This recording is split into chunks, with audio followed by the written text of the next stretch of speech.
What up, everybody? If anybody's watching this for the first time or in advance, let's go. I don't know what else to do other than that, Johnsy.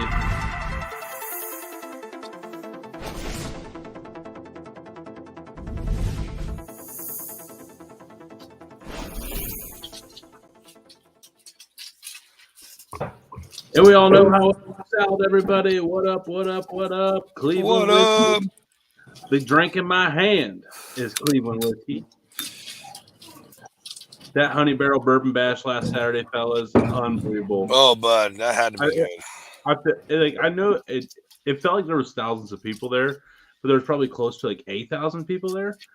But only like 1,100 people registered. I haven't got the final numbers, but they basically sold out of the Honey Barrel Bourbon. I think it was awesome. Let's go. Let's go. Stand still, people in line. It was like COVID was all the way over. That's what it felt like. But while we're up there in Cleveland, shout out the Branch barbecue sauce. Branch. Nombre. Johnsy's got kidnapped by the mailman. But hey, straight up. Shout out to the USPS system there on that one. But Nombre got his. He's been posting with it. He's been digging it. So he's been using the Field House, which is that sandwich looked good. Yeah, the Grand Reserve champion for the National Field House competition. And then the Branch Arrow he was using today. Yeah, pretty excited to talk to him about his review on that. But another champion, absolute champion of champions. Willow Seasonings, not that meat church crap. Nope. Inside joke. No offense to the meat church loyals. No, we love Matt Pittman and everybody. Yeah, but we love David over at Willow Seasoning. For real. 10 times more. We also, frictionfamilyfarms.com. Small town feels, big time deals. Go check it out. They gave us a whole hog and they gave us a whole cow and they gave us a coupon code. Go to my link tree. Just click on that, go to their website, put the order in. You only have to do a small deposit now. Go get through Christmas and the holidays, and then you can pay the rest of it up, and it'll come shipped right to your doorstep. And let's see here. And then lastly, big part of the show tonight, Redbeard Seasoning, because we have Robert Rose, who's a fellow ambassador of Redbeard Seasonings. Uses his stuff all the time. So I'm sure Redbeard Seasoning will be coming up into the discussion.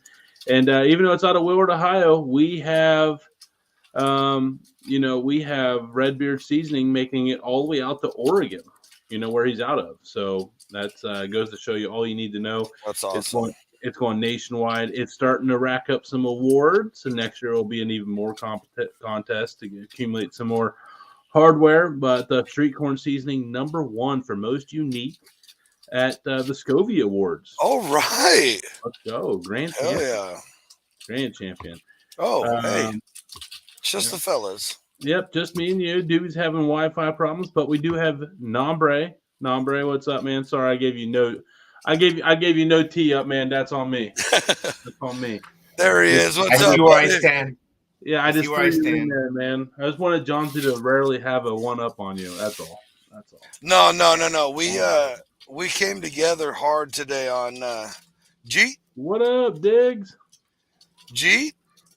I don't know who that is, but I like him. No, not all weird like that, Nombre. I just like that we still get comments on Twitch every once in a while to let us know that we do still have a Twitch channel. So thank you, Diggs. Our Twitch channel matters. Yep. Blues barbecue. Heyo. Blues will be on here in about 5-6 minutes. So yeah. What's up, fellas? Rose, and he'll be on at about hey, let's go. Timmy's in the house. Eastern, 6:50. Rose will be on here with us. We got Double A. Yo, what up? Oh, just a dude, Timmy. Okay, what's up, Timmy? Let's go, Timmy. All right. Timmy's not a usual suspect on here. Isn't Double A from San Antonio?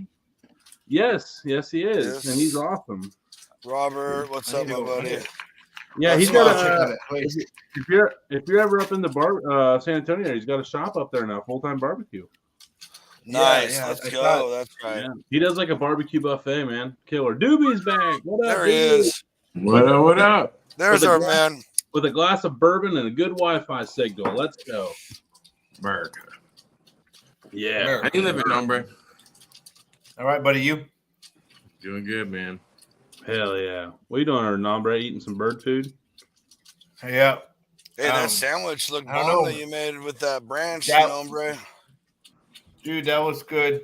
I was like, I'm hungry, babe, but I don't want like mashed potatoes, corn, green bean casserole.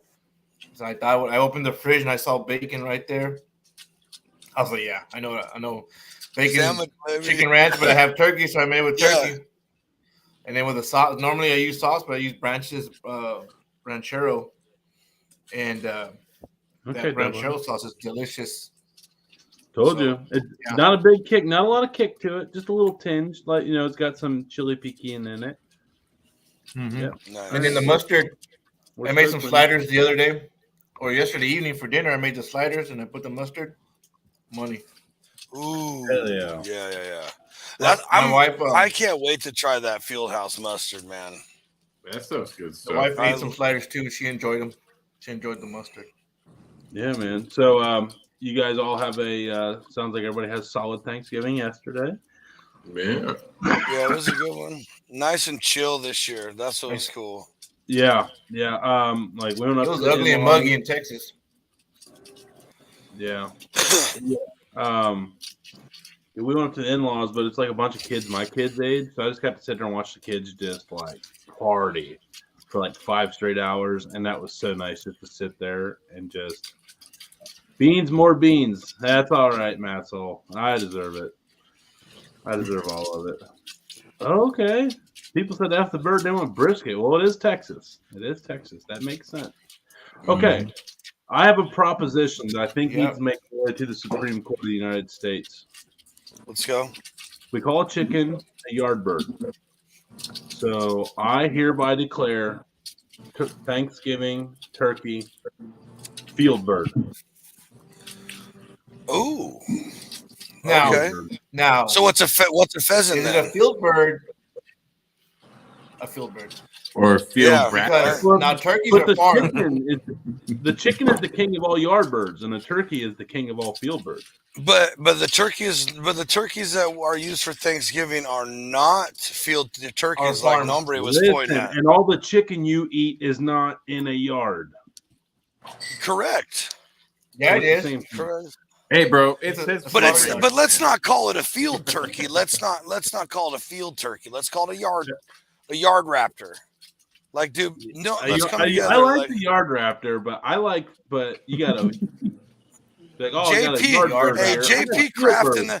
JP Craft in the comments said pheasant would be a forest bird. Not here in Cali. That'd be like chuckered or grouse or. See, like, here we call pheasant like. Are you guys grouse. like into chickens at all? Like, A have you guys heard of a Jersey giant chicken? Yeah, the 3-foot ones. Yeah, they're like the size of a turkey, but It it's looks a chicken. so sick, dude. Like, what do you call one of those? Like, I mean, I don't know. We got this. would that be better Chickenzilla? than a turkey? You think? That'd be Chickzilla. Yeah, man. Imagine how fatty. it Yeah. would be. Yep. Chickzilla. Hey, we could set up a little Lego town and have it stomp through it. That would be kind of cool. That was random. Like the People movie watch Godzilla, bro. Yeah. It wasn't that random, what's dude. It crazy wasn't is, that like, I random. just envision my son watching that every morning on YouTube, and I can see Jonty with like a grandkid, like watching that kind of stuff on YouTube. On the YouTube like, channel? It wouldn't Yeah. be me watching it with a grandkid. It would be me like making it and trying to film it with the grandkid with the That's a chickens chicken out feed? back. Jonty's the dude out there putting goldfish in swimming pools, filming it for YouTube. Oh man, Why is it so soggy like that? What? Not those goldfish, Goldfish though, bro. water. The real Oh, goldfish, though. Yeah. So I did a sandwich. It was pretty solid. Yeah, It was that. dark. No, this I didn't post it. This is just A different sandwich. I think another dudewich. And it was like kind of crazy. I didn't film it today, but I wanted to. But basically, it was a honey hamburger bun, the dark meat of the chicken the field bird of the field bird, and then the dressing my mother-in-law's dressing, which was on point this year. So good. Shout out Kim for the killer dressing on that. And then I did the turkey gravy on top of it as the sauce, and then that was my sandwich, man. Like, just solid. Yes, Johnsy, how are you going to ruin my sandwich? No. I just was the dressing cooked in a microwave. No, I don't think so. Oh, wasn't your mother-in-law like known for recipes in the magazine for microwave? Well, yeah. I don't think she does that. She does that one in the oven. Her famous microwave meatballs are out of this world. But I'm correct, right? I'm not coming. Yeah. Like she was in. Yeah. But no, she's in Taste and Hope. My mother-in-law is. Yeah. She is published in Taste and Hope. Still okay. Yeah. Okay. I don't know after COVID. I don't know if she still is, but she could if she wanted to. Like she would have like. Hey, man. So I'm just trying to keep it civil tonight. That's all. Yeah. Just trying to Dante raised his hand. Hey, proper. Look at us being proper. I'm yeah. a proper bloke. He knows his place in all right. Now that was the last time I was nice on this show. Yeah. Hey, happy Thanksgiving, you guys. Likewise. Yeah.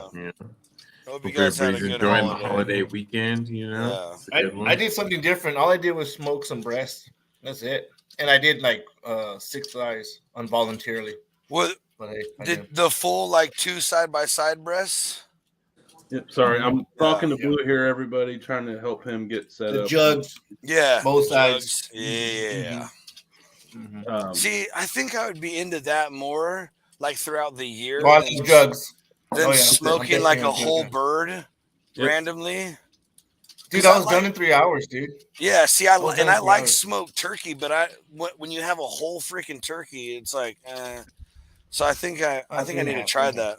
Speaking of a guy that would know how to help you smoke a turkey or anybody on here, because he knows how to smoke a turkey. I'm here.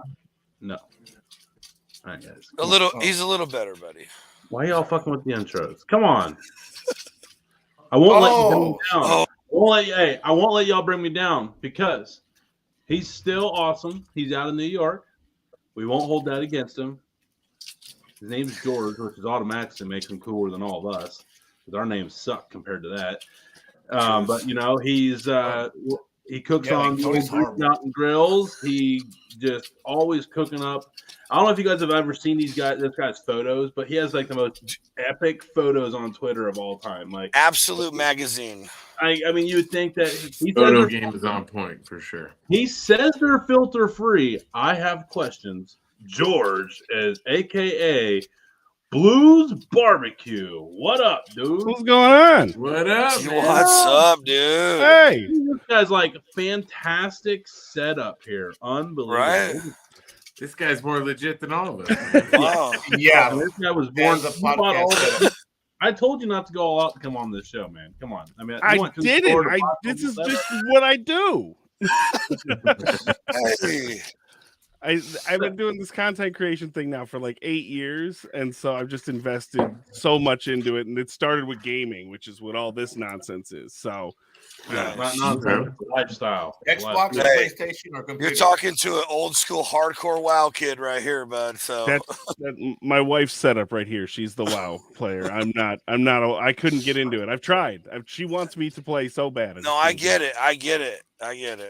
At least you guys have something like that to share together, though. That's pretty badass. Yeah, I mean, everyone I know that's a gamer is like, well, I can't play. I gotta hang out with my wife or my girlfriend. Or I'm just like, marry a gamer. It's not that hard. Like, it's not that hard, folks. Right here. Best decision of my life. Best decision of my life. Easy. Yeah. I don't know. In my opinion, the best decision you made was taking pictures of your food and posting them on Twitter because. Whew. It has been successful. It has definitely worked. So I was just one of those pandemic babies too. Like I was just one of those people who was like, well, now I'm working from home. I guess I might as well do something. And my buddy's like, I'm gonna get a propane smoker, and I was like, that's stupid. Me too. And I went out like the next day and bought the same thing he did. And a week later, he goes, I hate this thing. I'm gonna get a pellet smoker. And I was like, yeah, me too.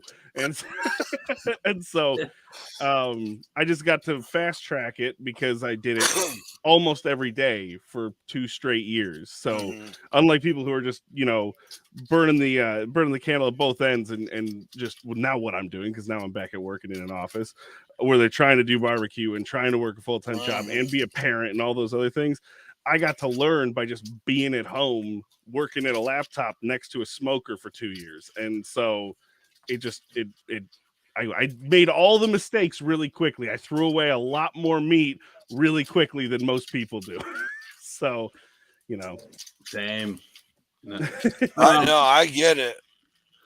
I think a lot of people, I think about everyone on here. I mean, we've all been into cooking and stuff like that, but I think COVID brought all of our barbecue passions of sharing it with others to life, or just our social media, right? Our life in general.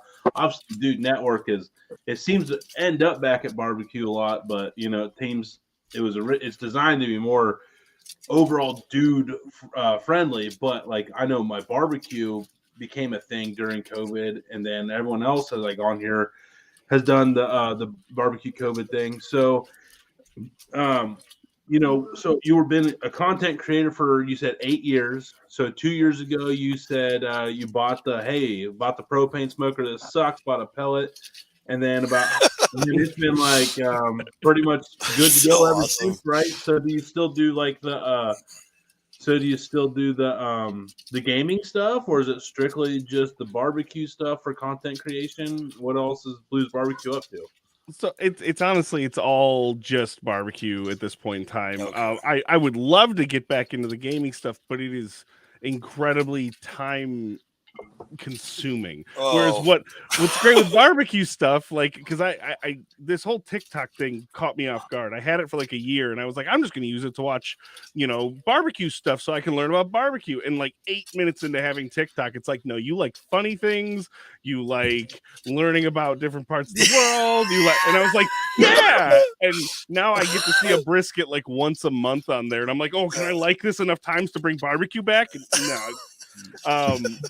But what happened is I just started filming myself cooking stuff, and I literally bought this years ago. It's like an $11 stand that holds a phone. Yeah, I got one. Yeah, and I film everything using that. If you watch my TikToks close enough, if I'm using something that shakes at all, the whole thing is just like, it's insane. But I just filmed them, and then it was on my phone, and I used to edit stuff for YouTube. I used to do all my streaming on Twitch and everything, and I just started editing on my phone while my kids like would play in their playpen after work or after school and daycare and stuff. And I was just like, I can do this and be a parent. All right, I guess this is what I do now. So it's funny how we find that balance. It's funny how we find that balance. I mean, we're all dads here. I think every one of us. I know Nombre, Nombre's dealing with like Pee-wee football, like, and his kid like travels football. So Nombre, how's that affecting you with the whole having a kid and travel all-star, like all these extracurriculars and the content creation, man? Is it putting you behind the 8 ball more than what you ever thought? I went from cooking 4 days a week to just maybe once, and now I dissect the video and make 10 little things out of that video, out of song, something. The little filler videos. Like yesterday's Thanksgiving video I made, spur of the moment, I saw some garbage they were sharing with the world. And I was like, no, we just gotta help people out here. But hey, I went from 3 times a week to just one, and it's it's a busy time of year for you guys too. Usually down there, right, Nombre? Oh yeah, Mother Nature's on my 9 to 5 or 7 to 4. So Mother Nature can be cruel. So yeah. Doobie, he's up here. He's trying to get a barbecue business up and running while being a dad and a caretaker. Going back and forth to Albuquerque. Selling puppies, all kinds of stuff. Yeah, like being a dog dealer and all kinds of stuff. Dog dealer doesn't sound great for some reason. That's a really poor that's choice. Not the best label you could throw at it, but he's a very responsible Great Dane breeder. I would say if I had to buy a Great Dane, I'd buy him off Doobie instead of anywhere else, because at least I know Doobie's Danes, bro. I know that the parents are like well taken care of and eat a lot of good snacks off the countertop. So I know those are good taken care of. Hey, they're raised on incredible kibble and barbecue. You know those are good hounds right there. Yeah. Imagine the shiny coats with all that brisket grease they get. Hey, Doobie, that'll be $50 for that promo, by the way. Yeah. You've seen the rate tables. You'll be getting them at the end of the show. Thank you very much. Pays commission based around here, so Oh. All right, give me a discount. Congrats on Doobie's discount. Hey. George, so you're at the point now where you're starting to get some interest. You're working with some companies. One of them that's been really familiar and been on the show. One of our favorite interviews, BT Lee's. I know you're a big believer in BT Lee's. Yep. But who else are you working with on top of him? And I know you said you've got some other stuff in the works. Yeah. So what's new in the world of Blues Barbecue? Get your plugs in on your partners, man. Yep. Well, yeah. BT Lee's. You guys know BT Lee's. We all love BT Lee's. But I've partnered with two others. One everyone might know about. The other one I'm gonna talk about. Ooh. The first one is S&S Grills, Slow and Sear. They make grills, they make Kamado grills, but the thing that drew me in is the system that they developed for kettle grills that has lets you have the 2-zone cooking inside of a kettle while diverting air and all these different tools to make kettle smoking less awful. I like smoking meat on my kettle, but it's tough because it's such a small chamber, and the tools they made make it so much easier to do. And so I actually reached out to them because I like to partner with companies that I actually like enjoy. I had already purchased. It makes it easier on the pitch. It does. Like I think it was last Christmas I bought BT Lee's whole lineup and just tried it all, and then was like DM'd and was like, "Dude, your stuff's amazing." He's like, "Yeah, here's a code," and I was like, "What?" I didn't know this was happening. And but S&S I reached out to. Yeah. And S&S I reached out and went back and forth with them, and they're fantastic, and their products are awesome, and they hold up great, and they've made cooking on a kettle just better. The new one that I actually haven't talked about, I just sold my Traeger. I'm not gonna talk bad about any brands, but I wouldn't buy another Traeger. And I sold my Traeger to buy a Green Mountain Grills Peak, which this thing, it's for $200 more than I bought my Traeger. It has 10 times more features. But the reason I bought it is because I wanted to work with Pimp My Grill, which is a company that was actually formed by someone who was a part of Green Mountain Grills, and they make pull-out rack systems that you would see in full-size offset smokers, along with shelf extensions, these metal plates that guard your smoker from all the drip, like runoff grease and stuff. They changed the game for that.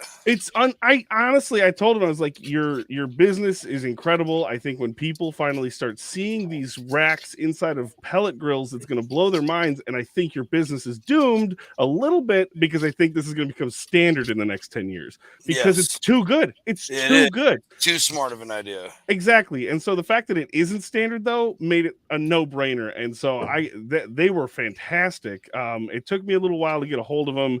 I had to kind of poke at them a few times, but then they called me, and most people just do emails and DMs. This guy called me and we talked for like an hour and a half about everything.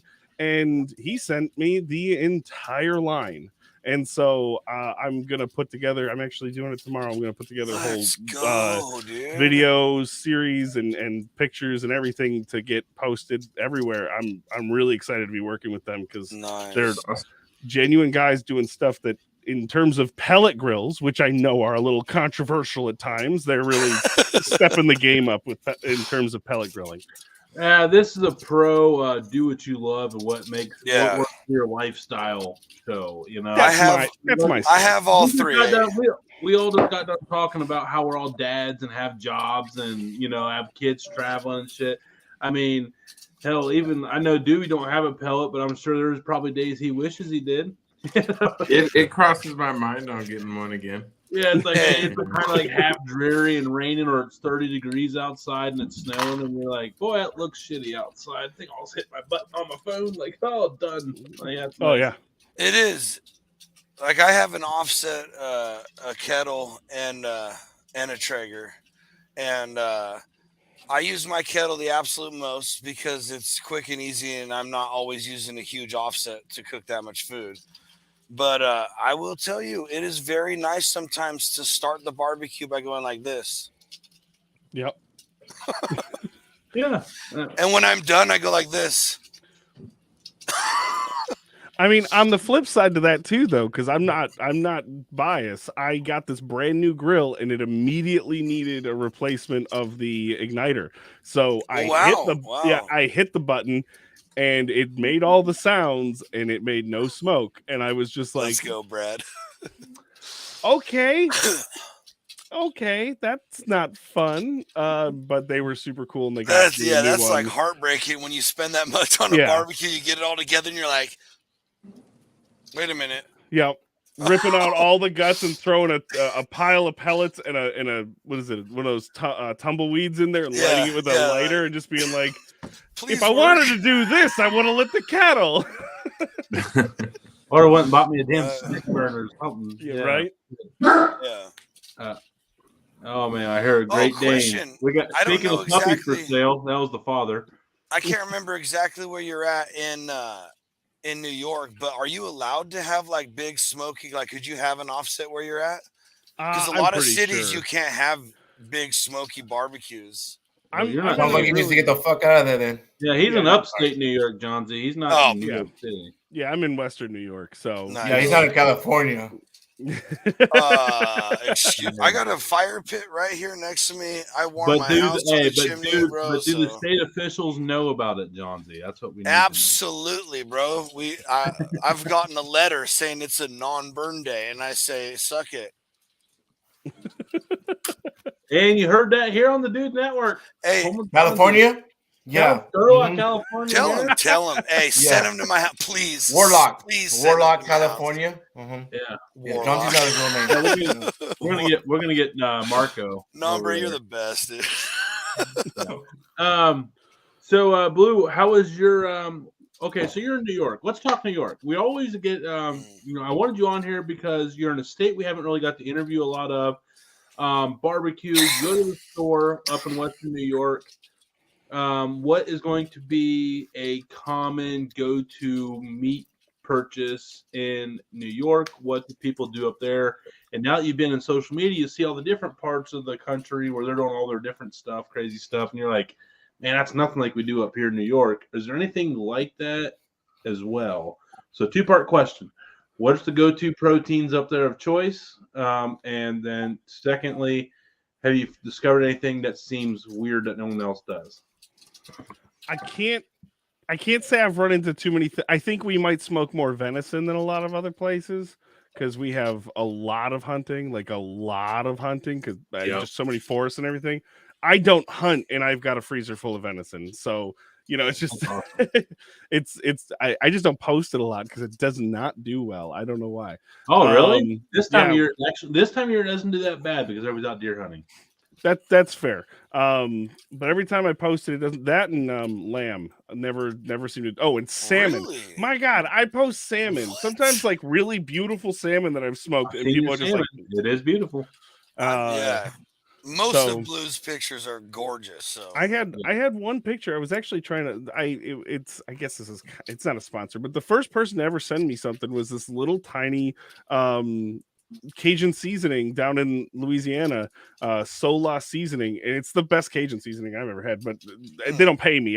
That's genuine feedback. They sent it to me. It's fantastic. I'm always looking for really good seasoning. And so I posted this Cajun salmon that I made up. It got 4 likes. You guys are pretty familiar with my Twitter. Yeah, it got 4 likes, and I was like, and I'm like, I'm not complaining. Like any like is good. Like I got 4 people who were happy, and that's great. But that was a little surprising. So, it's like 400. Yeah, I mean, a little off too. No, that's what I'm saying. Like, is it? I've never even seen any picture of yours only get 10 likes. It was probably like a year ago, but even then it was still really low. So what's interesting I here see though is salmon videos and stuff blow up all the time. I though. know, especially the salmon bites that they've adopted into salmon burnt ends. Yes, yeah, whatever. They always blow up, and I think they look delicious. I think the terminology is a little strange, but I knew them as salmon bites as well. yeah. So I don't think we have a lot of really unique food things around here, but we don't have any unique barbecue. And I think the reason for that is barbecue tradition. There isn't a long history of barbecue tradition in New York. And there's a lot of people who'll be like, haha, here, he admitted it. New York doesn't have a history of barbecue. But I would argue that because of that, we have to go and learn. And we have to learn from everyone. Like, I happen to have been drawn towards Chud's Barbecue on YouTube. Classic Texas barbecue style cook, great personality, really knows what he's doing, cooks everything from scratch, all the way down to the tortillas, like everything. And so I really like his stuff. But I've also watched channels from California, from Florida, from the Carolinas, everywhere. So I've taken in influence from everywhere. I've never been like, this is how New York does barbecue. So we don't really have a set way of doing things. I think it's really more of just breaking through what the stores put on their shelves and what is seen on TV to learn more. I'm trying to think of how to word it, but like broad spectrum barbecue, where it's not just what Bobby Flay is showing you how to do on the Food Network. Yeah, and using we don't talk about that guy. Yeah, Bobby who? Yeah, he screwed Tina over. Screwed Tina over. That guy. Yeah, That happened. The one that cost Tina Cannon the championship. Straight setup. Yeah, because you can't cook a fucking rack of lamb. Tina, your lack of ram was no good. I was like, wait a minute, she didn't cook it. You go home. Okay, sorry, George. Well, yeah. Anyway. Not that we have anything to say about Montreal screw job aside. I have no strong. I just picked to somebody. I have no strong feelings. Way to go. Way to bring up that asshole. I hope you feel better about it. Something that we would learn on Food Network from that person. But no, so it's kind of hard to talk about. We have a couple barbecue joints in the area that have done exceedingly well. At one point, one of them was actually ranked in the top 10, but it was a while ago, and I don't really know. I think they've lost a lot of their upper management people, and so I don't know. I don't eat there anymore. I make my own, but that's why I don't really know how it is anymore. But it used to be really good stuff. So we have good barbecue in New York, but it's not. You don't go to New York and get New York style barbecue. You know what I mean? It's just not a thing. Right. It doesn't really exist. And I don't know that that's a bad thing, because I think the connotation, if I were to offer you, here's a platter of New York style barbecue, you'd all look at it like, that looks like 7-Eleven a sushi. I'm all set. Like, it's got a name to it. And I wouldn't want that. So it's just barbecue. I know Myron opened up a restaurant up there in New York, didn't he? If he did, it's not around me. So I'm not let sure me where. ask you this: have you ever done any historical research on like old stuff they used to cook back in the day, like specific to New York? I know New York's a huge melting pot. I get that, but back in the day, the only option was to cook over fire. Period. Sure. No, I have not. Okay. So no, I'm just a fair question. I've never done deep research about California either. So yeah, no, I've never really looked that too far into it. I've mainly because we're cooking today in 2022, sure, 2021. No, and so the way we cook over fire, and the way we talk about cooking over fire has changed. Like, people talk about pellet smokers as though it's not cooking over fire, but at the same time they talk about that's a lie.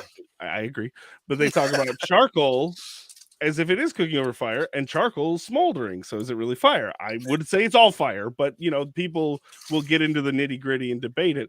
So the way we talk about cooking with fire has changed, and so I just take in what I can implement in my own life, in my space, with my tools, and make the best of it.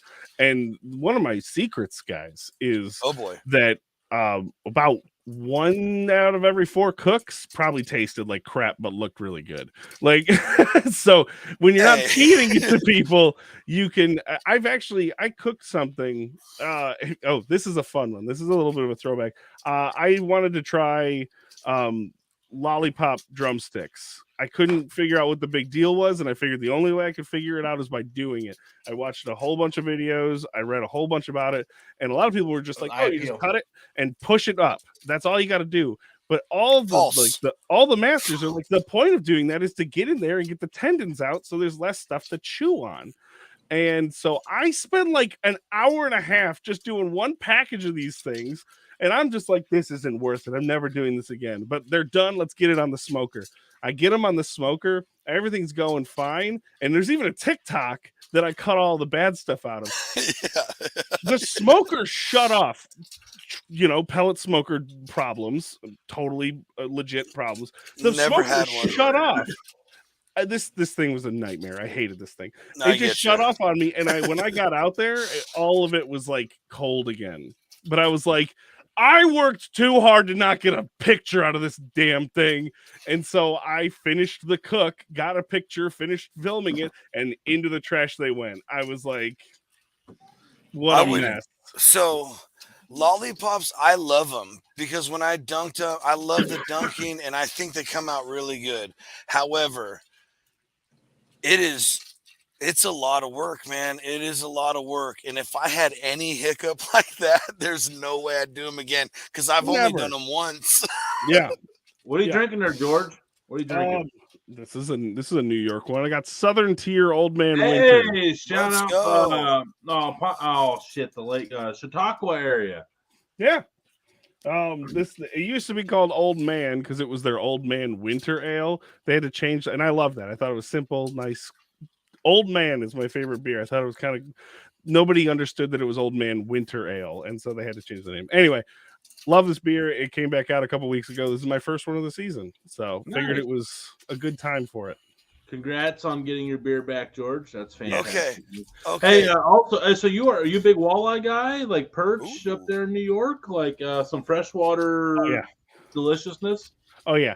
I'm getting a bag of some walleye on Sunday, and I am definitely going to cook one. And if you guys don't think I'm not wrapping a fillet up in one of them fucking lead weights, you guys are mistaken.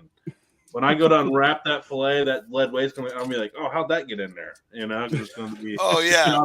Shout out to the Lake Erie guys. Shout out to the world champs. I got some Lake Erie walleye, like roll off the fillet and like a lead weight bounce off, and just look down and be like, whoops. How'd that get there?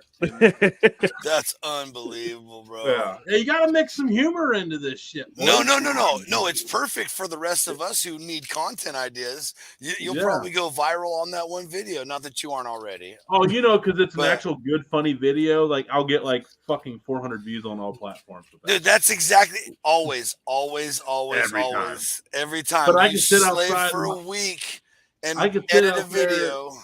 Yeah, I can sit there and miss the start of my sentence and hold up a bottle of bourbon and say, I'm giving out ribs and bourbon to all the adults. And they're like, 50,000 views. You deserve it. And I'm like, okay, thank you. Hey, so no joke. I just started posting reels on Facebook, right? And that reels perform really well, at least in my little world. Like, I have one reel up to 3,000. I think that's crazy. It's cool. That's awesome, John. Good for you, man. But, dude, like I had to screen record this one video off this one platform. I can't even remember which one because I couldn't get it anywhere else for this video to post. And like I accidentally hit the volume button in the so it shows on the screen record my volume go up, and that video like performed the fastest for a while. It was insane.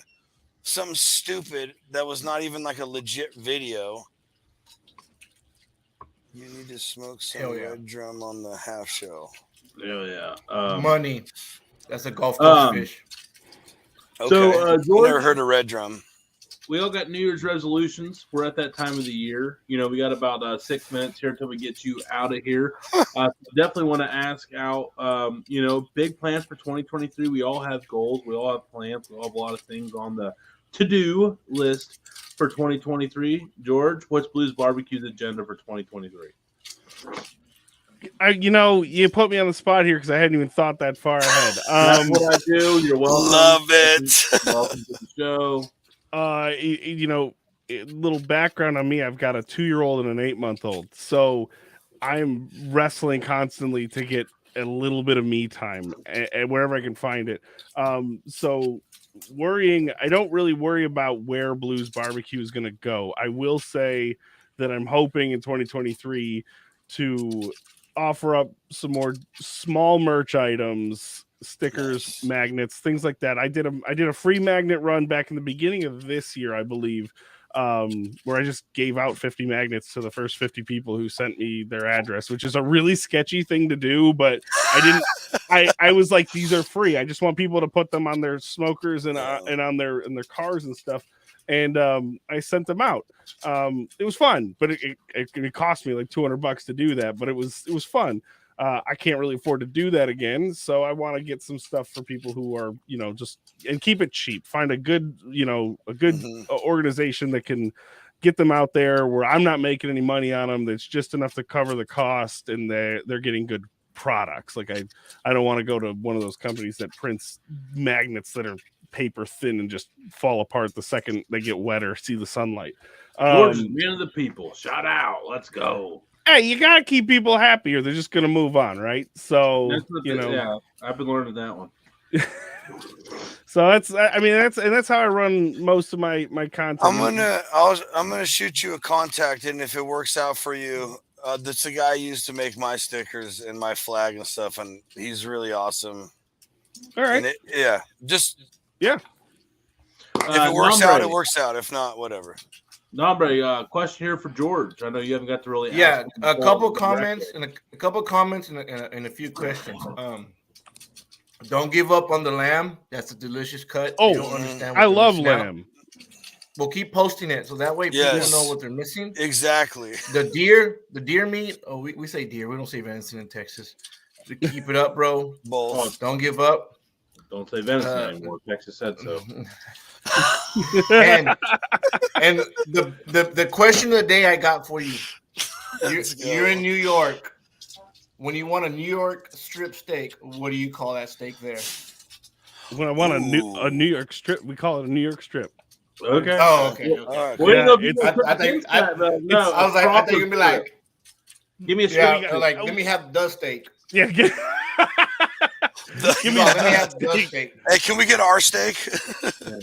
I'm going to throw an opinion in here and I might get some kickback, but no. I don't think as a New Yorker I would want to claim the strip steak as my steak.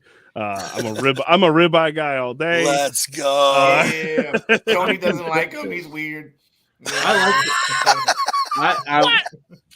I'm a strip steak guy. I'm a strip steak. I'm a lean. He's weird about fat, dude. He doesn't like things that taste good. I get it. Yeah. I will say my SCA ribeye. I will say that was pretty delicious.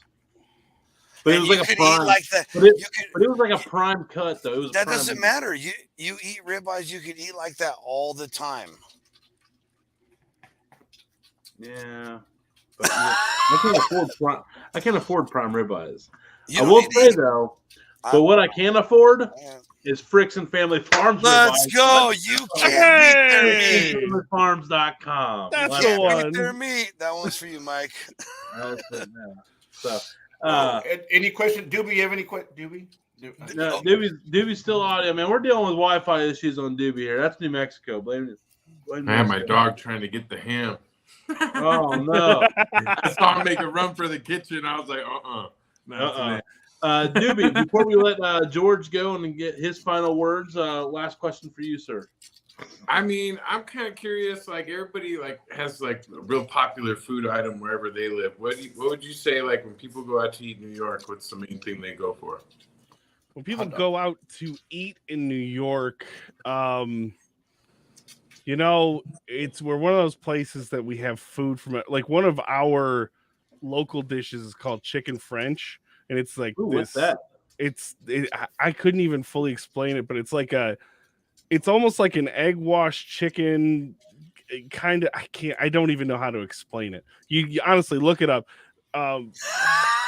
I Do don't know your how to own explain research. this stuff. I'm just saying, like,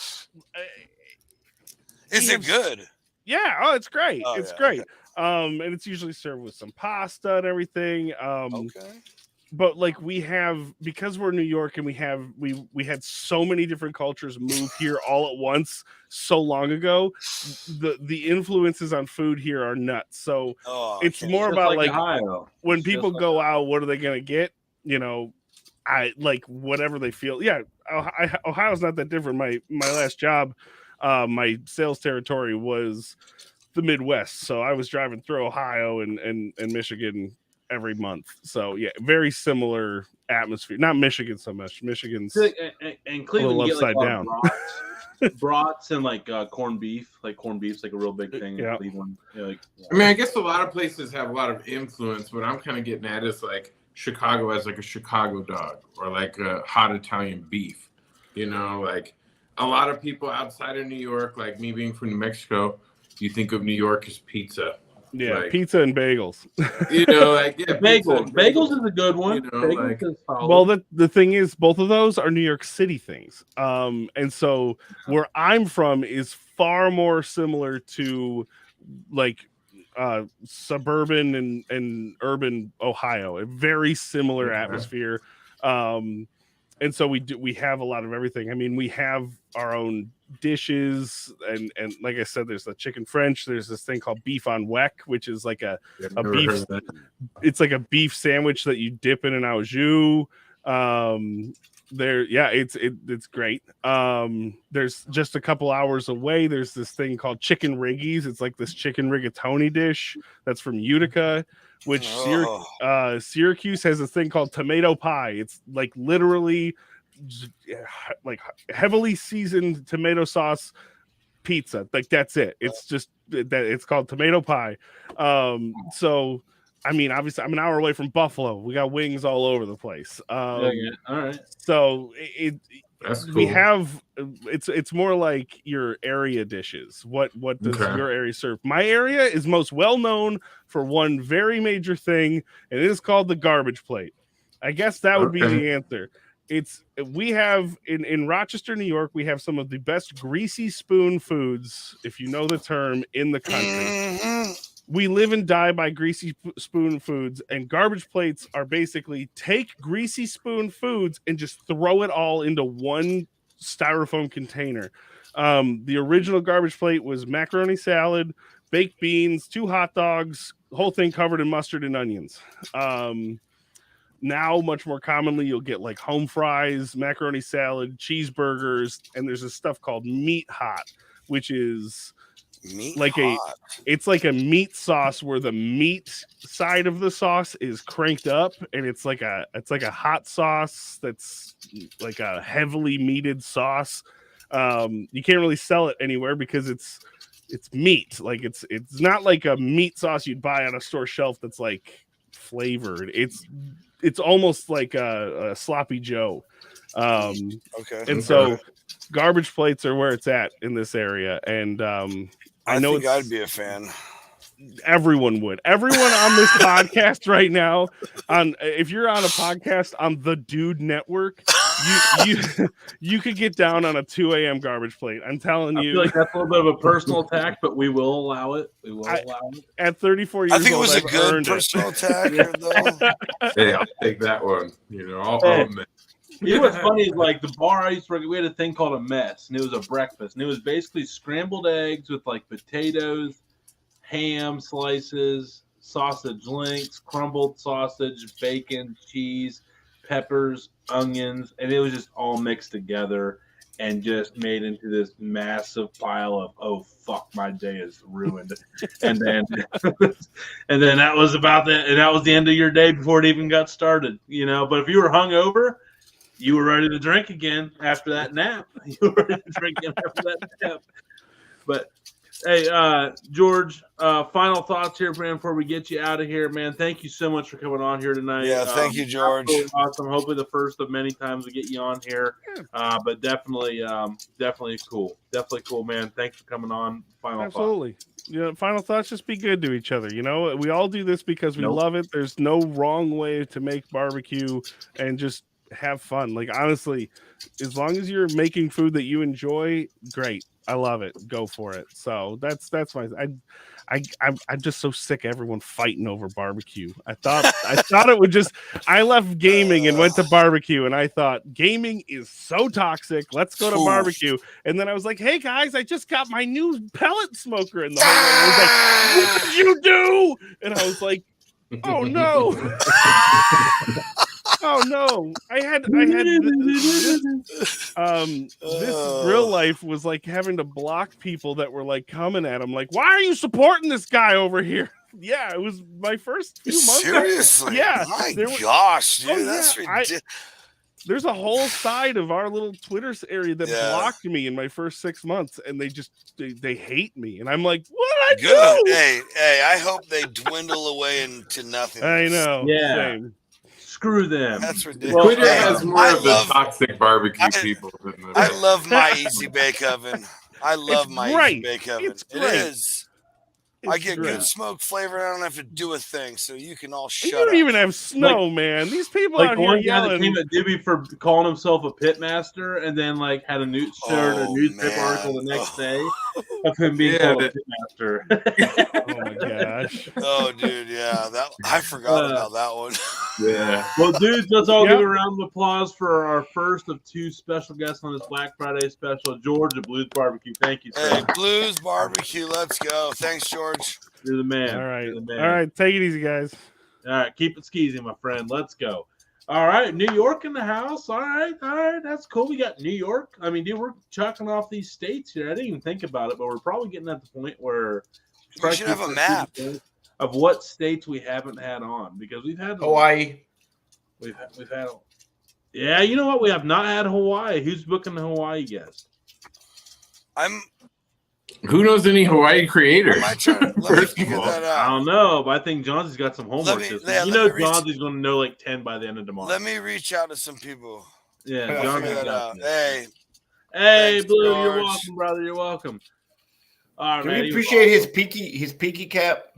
I like they brought the garbage plates, because that is definitely a thing in Ohio. We just don't call them garbage plates. It's normally like it's a good way to just throw a bunch of everything on a plate, and then a restaurant market it as their own signature dish.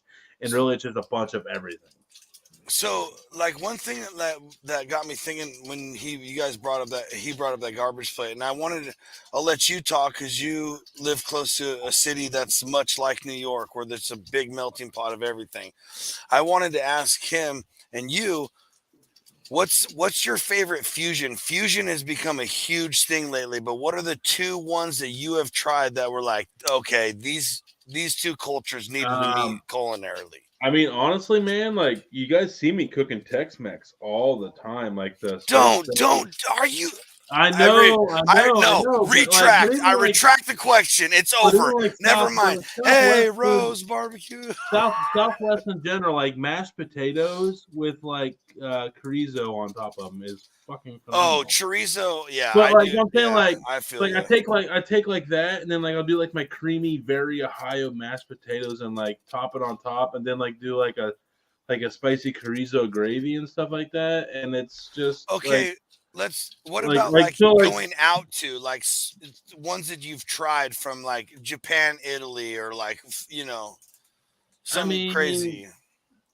I think my fried rice, I've done like the barbecue fried rices and stuff like that. Like those have been pretty cool. I don't know, man. It's cool. I was just my curious. brain. I mean, you already know, like my brain makes no sense. Cleveland's a huge melting pot, so I didn't know if you experienced anything out in Cleveland, like anytime. I think your pizzas out here show a lot of like regional, like crossover and fusion. Like you get a lot of fusion. I've seen that a lot recently too. Yeah. But our next guest, I know we're going back to back here, boys. There's no time in between. We're behind schedule by 4 minutes, and we're going to get, we don't want to. He's shaking. He's shaking. We messed up, you know what? Dude. Oh, no! The dude shook his head. What is this guy thinking? We're sorry. Guess what, Robert? You just bought another minute. But But no, we're real excited about our next guest here. He was a finalist. His dish crushed it. It was a breakfast burger, I think he had. He'll break that down here for us. I saw it like 80 times. I'm embarrassed. I forget what it's actually called. But I know it was freaking delicious, and he was a dude witch of dude witches. But it got him all the way to being a finalist of the Golden Spatula, and out of Oregon. Pretty cool story on him. Killing it in the Facebook world. His page is really starting to blow up. Big fan of the Redbeard seasoning lineup, so obviously we'll have a lot in common there. He's rocking the Redbeard hat. He's a butcher by day, Blackstone Slayer by night, manager of the butcher. I say butcher lightly. He's like the master of all things butchery. He's like massive, like 80-year vet in that world. Let's go. So we're gonna have a lot of questions here. You guys should be absolutely full of knowledge. I'm excited to hang out with him. I watched a couple of his lives, and he was so cool and chill that I was like, this guy's going to be a perfect fit on here. So without further ado, straight out of, I think it's Bend, Oregon area. I don't know what the hell that means, but it's somewhere in Oregon. There's Bend. the coast, there's the Badlands, and then there's Bend, Oregon, and then there's this handsome bastard, Robert Rose's Barbecue. Let's go. Woo! What's up, fellas? How's it What's going? up, man? It's going. How are y'all tonight? Fantastic, well, any better than man. every two of me. How was your Thanksgiving? My Thanksgiving was awesome. It was really chill. Just here with the family. 3 turkeys because he loves turkey. Yeah, no turkey at this house. No turkey at this house, he said. You guys hear me okay? Yeah, yes, we can hear you great. Hey, Team Ham. Team Ham on Thanksgiving, right here. If you go back and watch the show from last night that me and Rev did, the Thanksgiving special, I had a little rant about that. He asked what my favorite dish was, and I said ham because it's getting freaking phased out, man. Out here in Ohio, like ham's big on Thanksgiving. I don't know about phased out. There's like more ham for sale than turkeys. It's like crazy. Because and when I go to the store, the turkeys are almost gone, and the whole section of ham is still left over. It's sad. Now, guys, hang on. Now we got a guy here that probably knows a thing or two about the supply chain of ham turkeys this year, or at least knows the bullshit that's associated with all the there's a turkey shortage thing. Oh, dude, I got so many questions. I will give you the bullshit that I know. Okay, let's hear your bullshit, Robert. Okay. We love bullshit. We're bullshitters. What do you want to know? What do you want to know about turkeys and hams? Was there a supply shortage, or are we lied to by the government? Okay, no. There is a supply shortage, and it's caused by a lot of different things. So we got the bird flu, which obviously, that does decimate the flocks. You couple that with nobody wanting to work. These processing plants cannot get enough people to process the birds that are coming into them, which creates an issue. So now what we've run into is them pushing these flocks in as quick as possible. You found a shortage on fresh birds. You found a shortage on larger birds because they're not growing them as long so that they could push them into the system and get them out for the holiday season. So that's where we saw the majority of our shortages this year was fresh turkeys and larger turkeys. So, but there is a shortage, and it is caused by partially the bird flu and not enough people to process. Sounds like a lot of bullshit, Robert. Sounds like I'm joking. No, I actually, it all makes sense. The workforce thing. I mean, that's like a nationwide.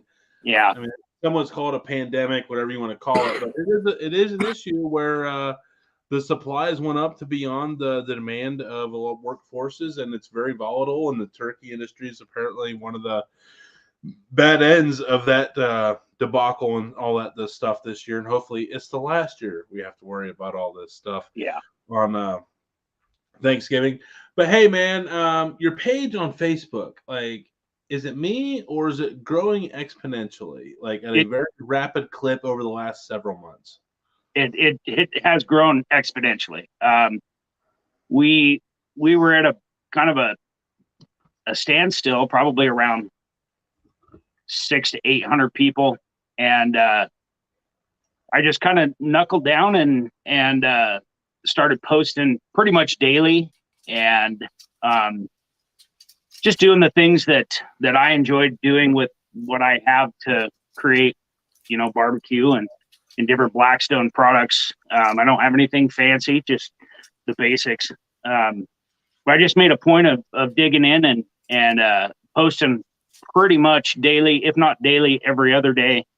And it took off. And, we have the support of a lot of different Facebook pages that we're part of. So by posting to those, people shared it. We get a lot of shares. So yeah, over the last probably 8 to 9 months, we went from, I'd say 800 people to, I think we're at 30, 32 something as of last night.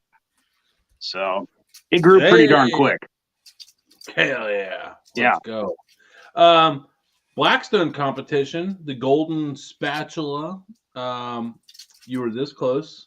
I was close. Did you expect to make it that far? I did not. No. Say no. Why? Yeah. So everybody makes a breakfast sandwich. And it's simple. It's easy. The biggest thing we did was just elevated it. I used, natural Hill Meat Company pork right here out of Pendleton, Oregon. And I just made it over the top. My wife, we did something we do on the weekends. Almost every weekend we do a nice, breakfast sandwich for breakfast. And she was just like, build it bigger and better and over the top. So we did. And people went crazy for it. I'm tired of seeing the photo of it, honestly. Oh, I'm man, not. photo, I'm not. I looked at it a lot, and it was still beautiful every time. So, I appreciate that. No, it was a great sandwich. Like I said, we focused on using high quality products from Hill Meat Company that's local to us, and just love that. People liked it. So, are you close to the coastline in Oregon, or describe your location in the Oregon? We're right in Central Oregon. I'm in the town of Redmond. I work out of Bend, which is just 14 miles away. So we are literally smack dab in the center of Oregon. So right. We're on what they call the high desert. Well, the reason I was asking is because, if you're on the coast side, it was going to influence, my questions on coastal influence. So you're more of I guess you're not really close to the coast at all in Central Oregon. So I guess food profiles there in Central Oregon. We've had New York on tonight. We didn't know much about New York, but educate us now on cuts of meat that are preferred in Central Oregon. What kind of beefs are common there that you might not see in other parts? Up here, it's not common to find a skirt steak, or some areas not able to easy to find a flat iron, or the picanha, or California, you got the tri-tip.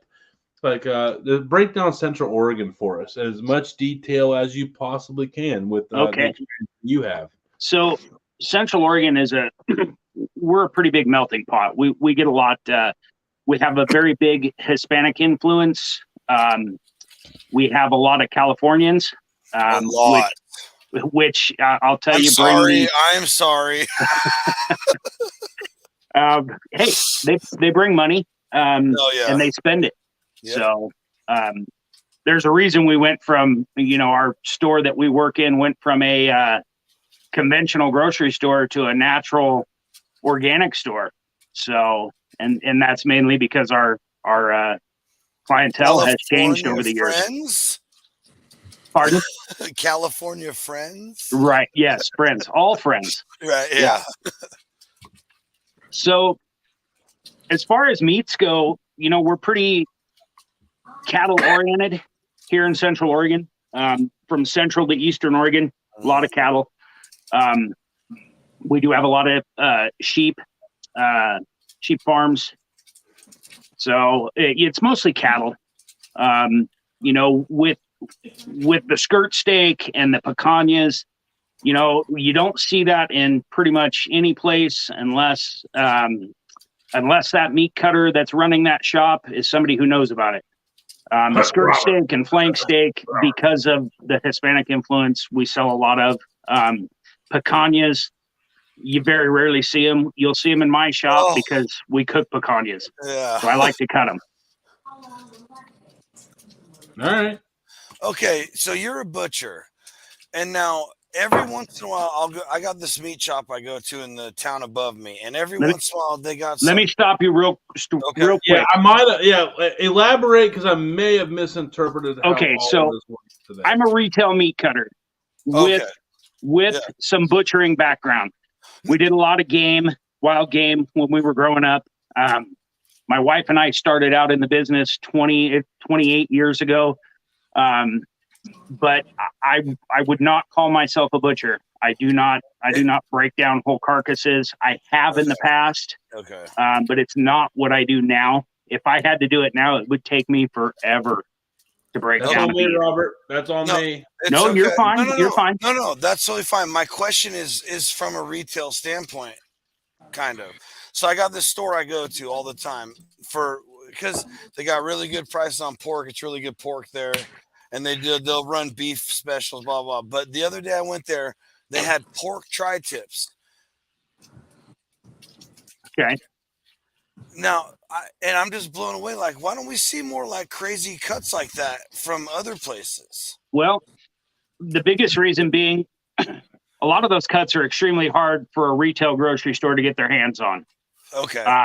If there's an avenue for that store to be able to purchase that as boxed beef and sell it to their customer, typically your general retail grocery store is not going to have access to those more obscure cuts. You're getting like a bag of tri-tips that they take the fat caps off and present them, or they're getting a rack of ribs they cut down into little Chuckies or whatever, blah, blah, Exactly. blah. Okay. Subprimals is what we're dealing with at the retail level. And the only reason I always have butchery questions is because I butcher a pig every January. January for the last 9 years or whatever it's been now. And so I'm all like, me and one of the sons of the family that I do it with, we're always trying to up our game, like, because it's a real Portuguese thing. So it's always traditional Portuguese from the Azores. You know, you just break it down, cut this muscle into thin strips, and you make this into sausage, and this goes into this, and this goes into that. Right. And last year we took a lot of time, like really carving out the picnics, the Bostons, the this, the that. And I actually carved out a sirloin tip out of pork, which that's a pork picanha. Right. And just like, and I'm just so fascinated by butchery and stuff. So I just always have questions about, you know, why this, why that, why this, why that. And I'm just fascinated by it. And well, and in the retail world, you know, the more that you break that down and the more obscure of a cut it is, the price just goes through the roof. Oh, you sure. know? Yes, absolutely. So, you know, trying to present that in a grocery store is pretty hard. You know, most of that stuff's going to be found in your specialty butcher shops. And yeah. So now I have a question. Okay. Are you Portuguese? I'm not. I'm Italian and Irish or Celtic. Okay. Yeah. Okay. My family is from the Azore Islands, so I was curious. So the family I do it with is all Portuguese. Yeah. From the Azores. His dad was a butcher from it's Matanza. Every year we do Matanza. Nice. Yeah. Yeah. My grandparents came over from the Azores on a boat way back. Yep. Yeah. Yep.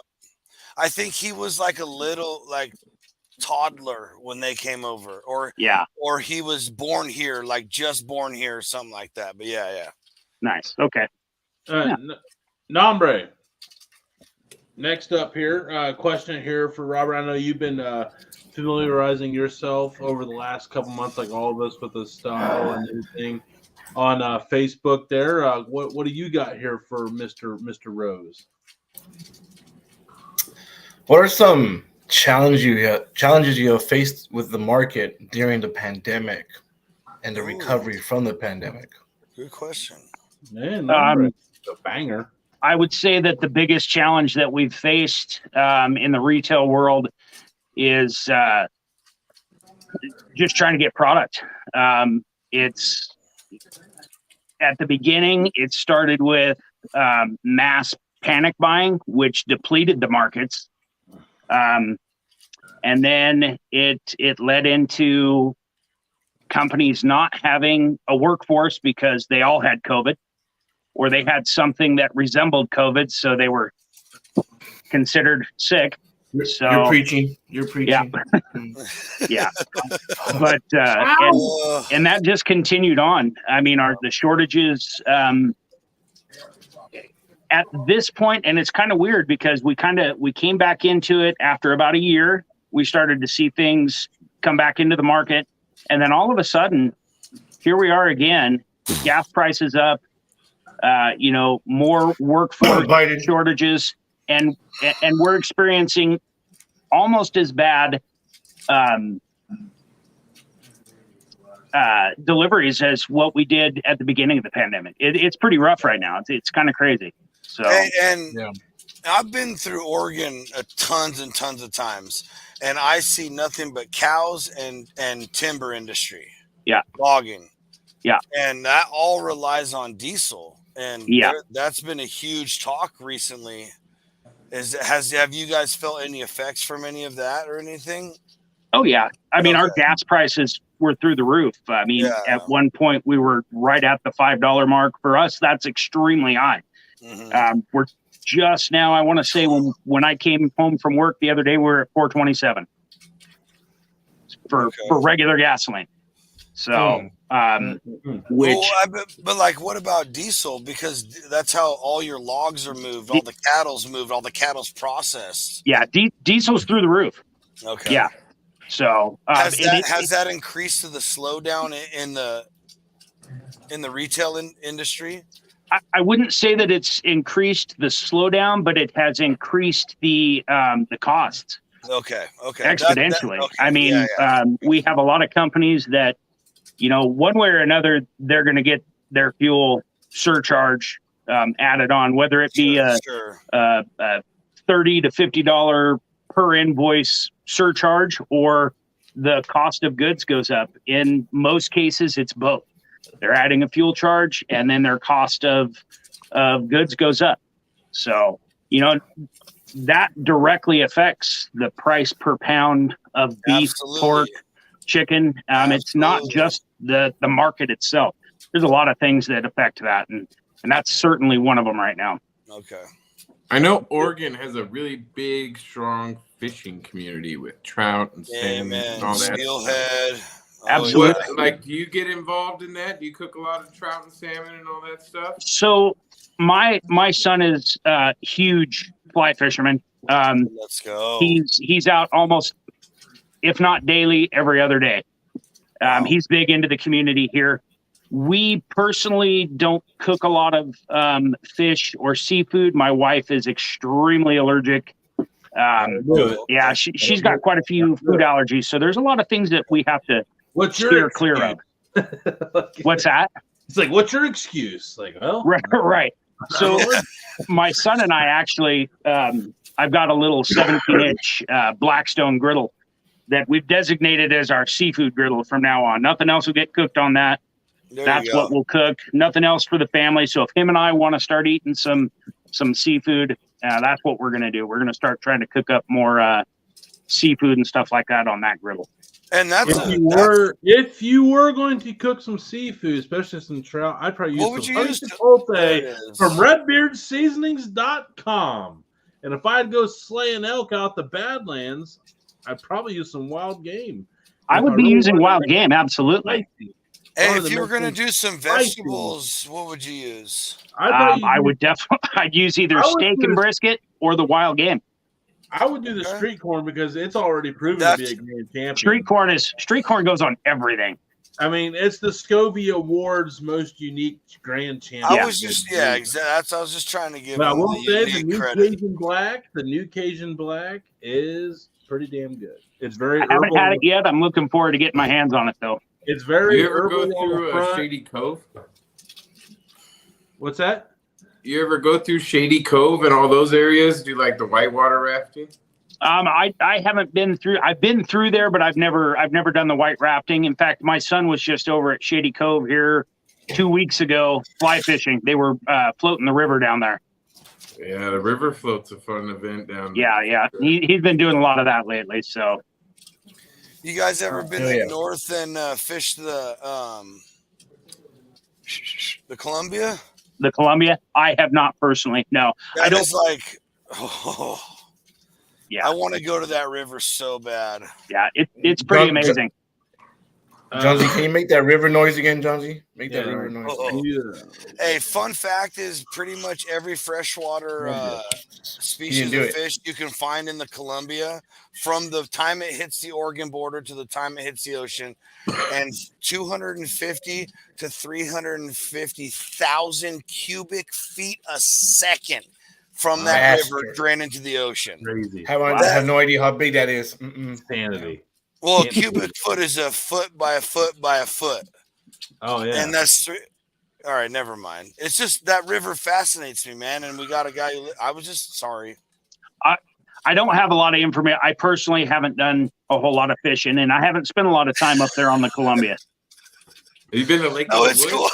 I nerded out. I Sorry. mean, with That's okay. fucking full National Geographic magazine on, it's like, did you know that 3.3 cubic gigawatts of the Y I'm flux sorry, capacitor went through down there, and in I've the DeLorean, I've driven the length of it a couple per times when I ratio truck drove circumference squared. and that river just like I'm just obsessed with it. Yeah. Hey, the biggest sturgeon they pull out fishing is out of the Columbia River. Yes, I'm just saying. I'm that more river's obsessed with insane. the hillside with all the sheep that are up The on the ram. mountain. Yes, amen, brother. Amen. Yeah. I want to bow hunt one of them bastards. Everybody raise absolutely. their hand who thought Robert wasn't going to be answering a question about sturgeon in the Columbia River. Yeah.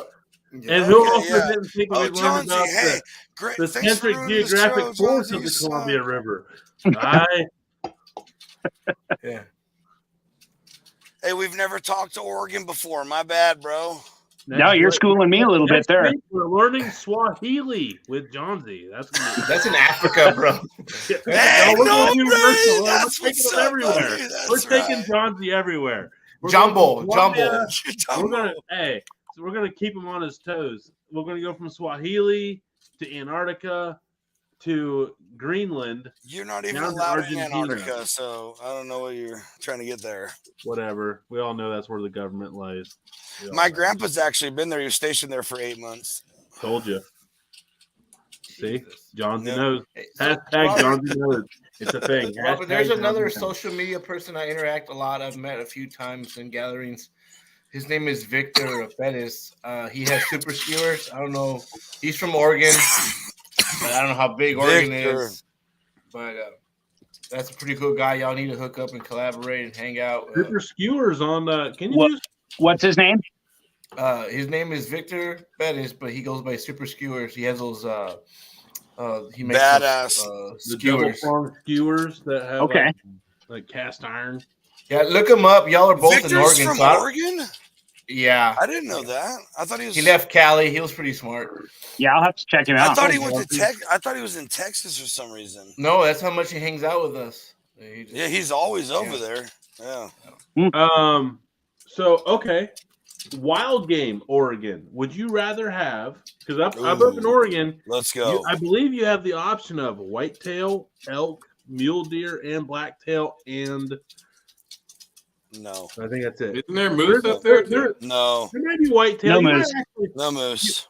but you also have gazelle, right? No, antelope. I'm Antelope. sorry. Antelope. Pronghorn.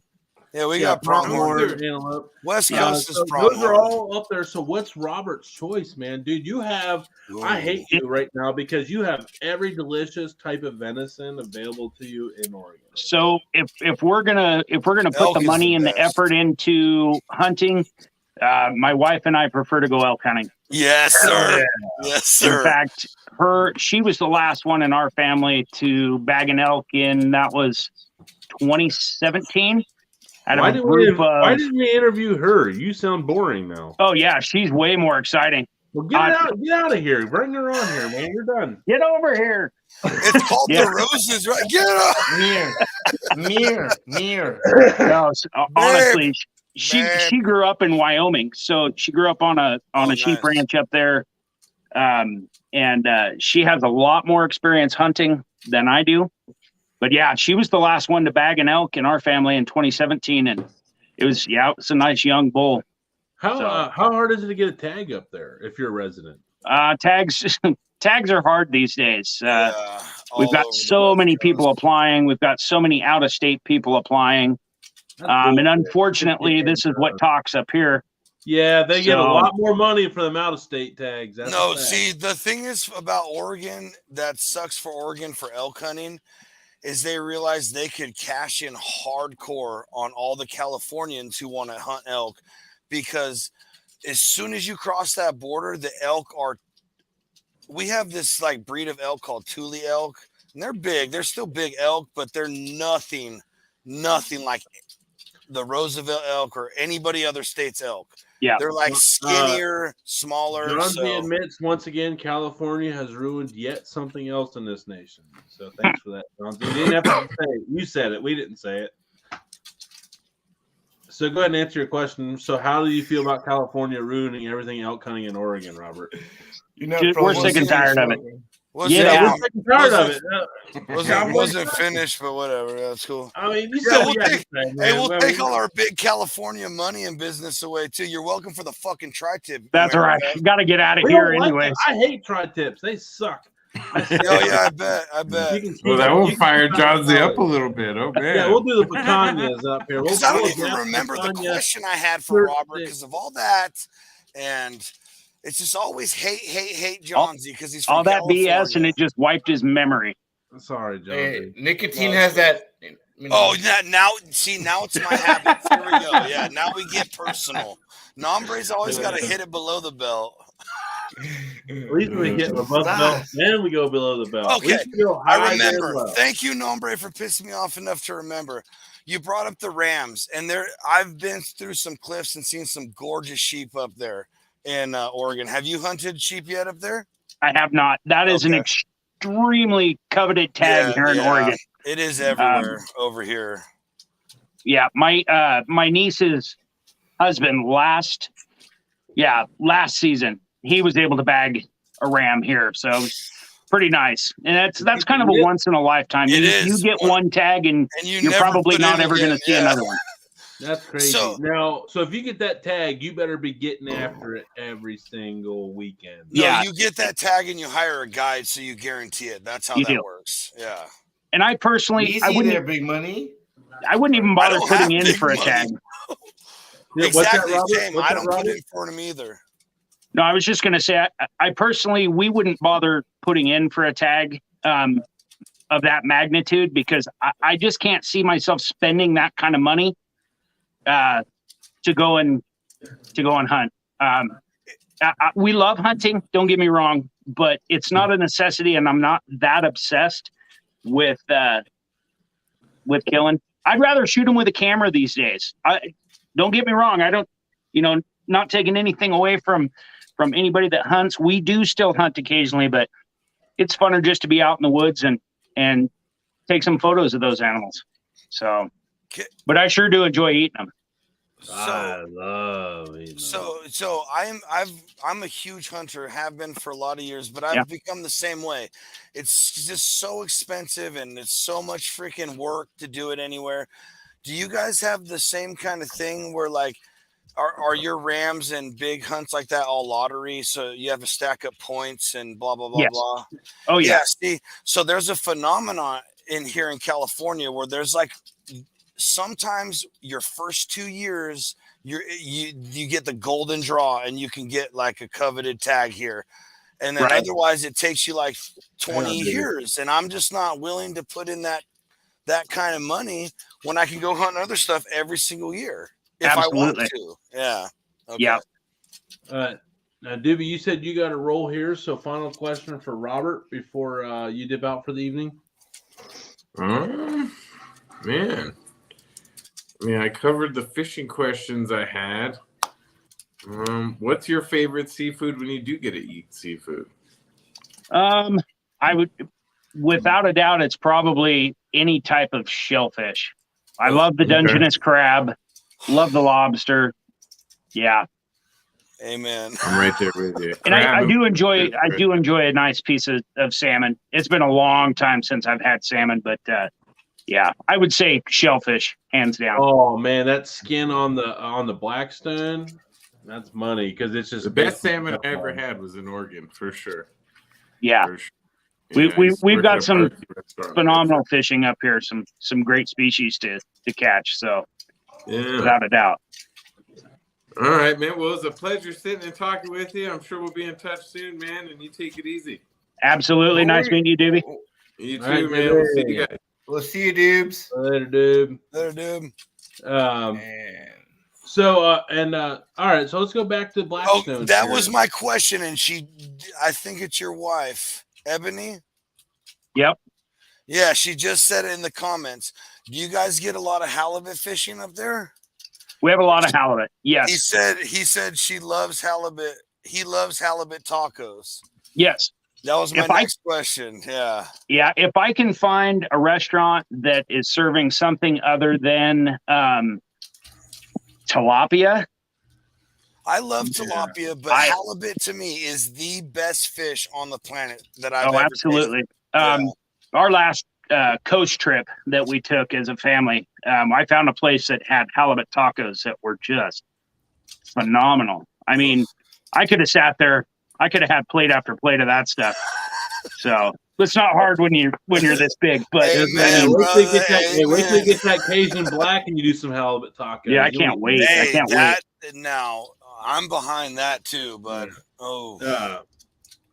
So, out of all the things you do on your Blackstone, okay, it's shipment day at the store, payday, you got the budget. You can get anything you want to cook on the Blackstone that night with the wife, with the missus there. So, what's it going to be? Why? How you going to do it? Are you going to make it a recipe? You going to do it straight up? Blackstone, you can do whatever the hell you want. It's like basically the Geneva Convention. Just do whatever. Yeah. So, what are you going to do? How are you going to do it? Okay, so if we're talking about just the Blackstone, I'm going to pay the money for some amazing skirt steak, and we're going to throw down some tacos. Tacos is hands down the number one food of choice for my family. So, I mean, if we could, we'd switch up tacos 7 nights a week and just do it differently. But definitely, it'd be a skirt steak taco. Skirt steak changes that game. But I mean, non-Brad will tell you, I have recently discovered the skirt steak, and my sister was just in town from North Carolina. I got to cook one meal for her. I went to Walmart, bought a skirt steak, and like I have never been a big have to have a steak guy. I mean, around here it's chicken, pork is big in Ohio, and we have good beef. But damn, that skirt steak, it changes has been absolutely just been killer, man. Just like I just love a damn skirt steak because you can do it in like about 5 minutes total. Absolutely. Juice finish.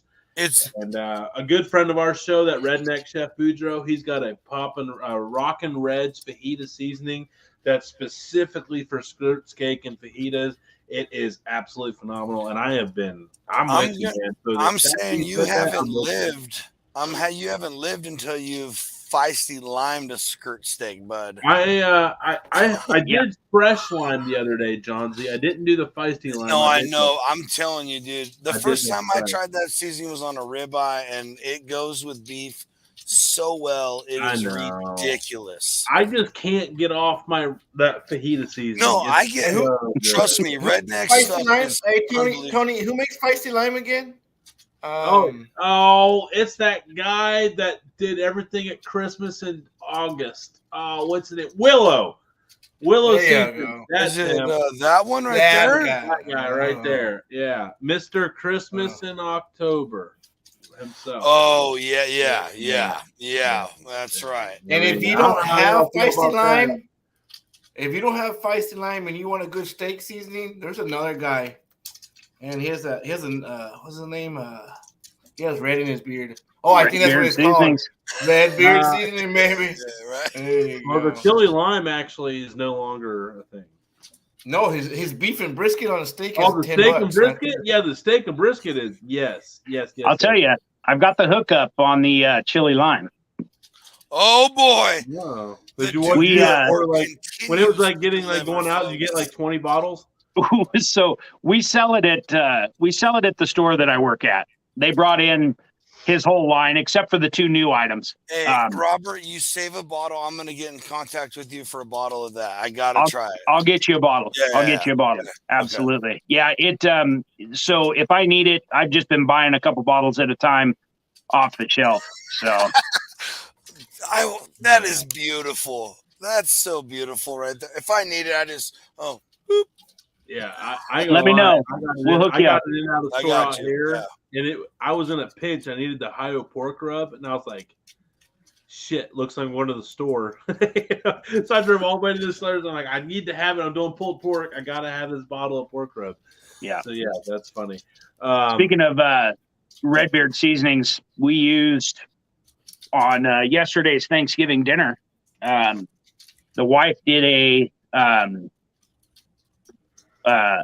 we called it a Mexican corn pudding.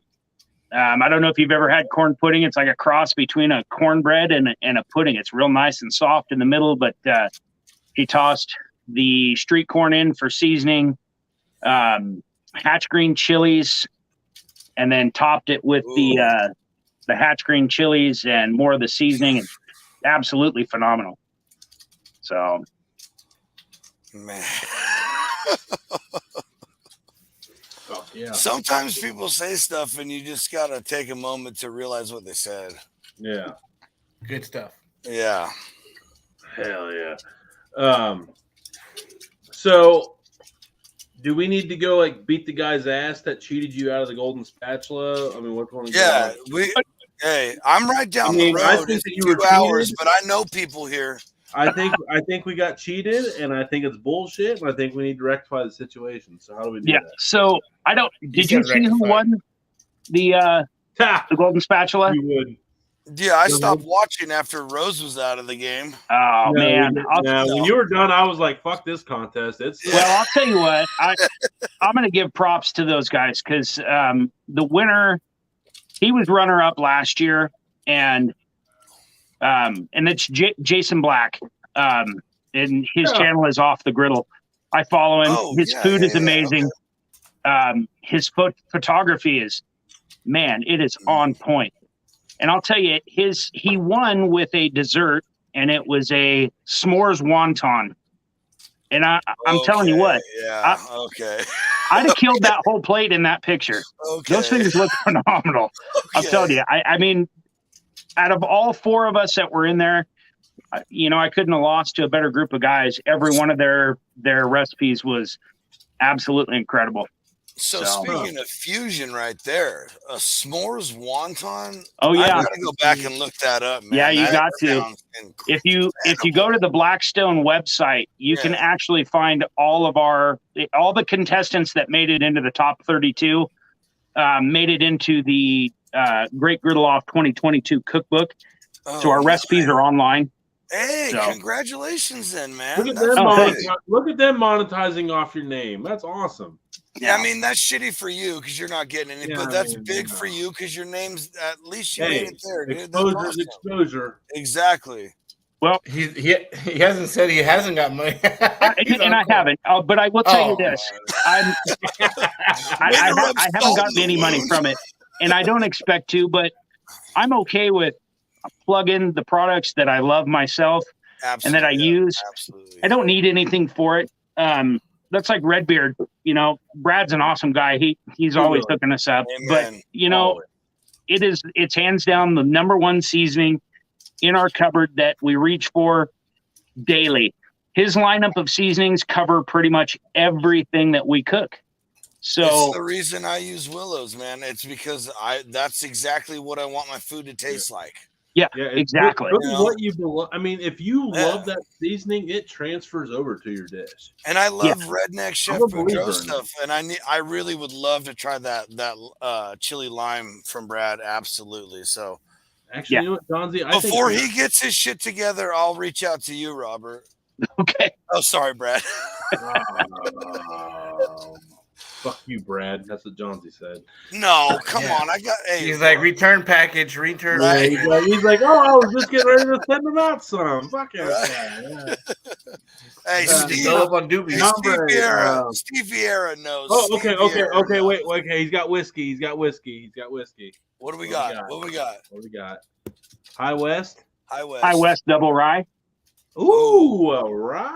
I love Yeah, some rye. I like my rye Hey, chill. High West is good stuff, by the way. Oh yeah. I like Spanish rice. Yeah. Oh, Yeah. sorry. Rye. Oh. Rye, I no love- bread. I I love too love total. Spanish rice. Hey, hallelujah. I'm right behind I'll- you guys. I love me some Spanish rice. I got Man, some I love rice some fried over rice there. on the Blackstone. Hey-o.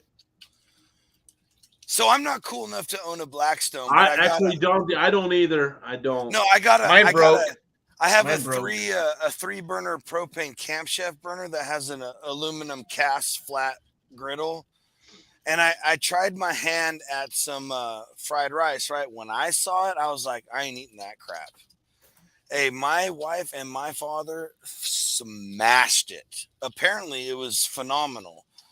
But like, I That's want how you got here. I want to get I'm sorry.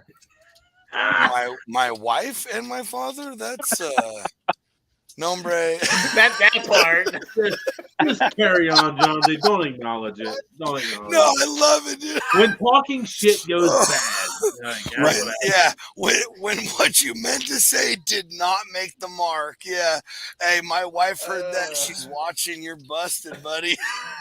Tim's gonna come at you like a spider monkey. Hey, I'm scared. What Hey, had happened was I didn't hear the white Yeah, part. what had happened was What happened when you went No, lefty? He went Roger, and you guys went Hey, crosswire. no, but my what's your besides like tacos? Because I get that like tacos, fried rice stuff. What's something that like maybe it's not your typical thing you would cook on a flat top? That's your like you would cook that on a flat top before you'd go to a barbecue for or something. Throw Man, something crazy at me. that's a good one. As far as the flat top goes, yeah, let me put it to you this way. I love to use my smoker to smoke whatever, and then I love to create dishes on my griddle. Okay. You know, using those leftover barbecue items to do something off of the griddle, whether it be I've got a couple different things on my page where I did we did a bacon wrapped brisket grilled cheese. I We've missed done that one. I don't know how, but good. Dude, Lord. it was the craziest thing. I don't know how it held together, but it was, yeah. I will find that tonight and figure out how to do that. Right. So, but I that's truly what I like to do. I like taking the ingredients that I've created on the smoker, whether it be brisket or pulled pork, smoked chicken, and then transferring it over and doing some sort of a dish. I love the Blackstone because the Blackstone is so versatile. I really want one, so yeah. I do too. My Loco. game, Whoever wants to send me one would be cool. I mean, I'm at the point when my I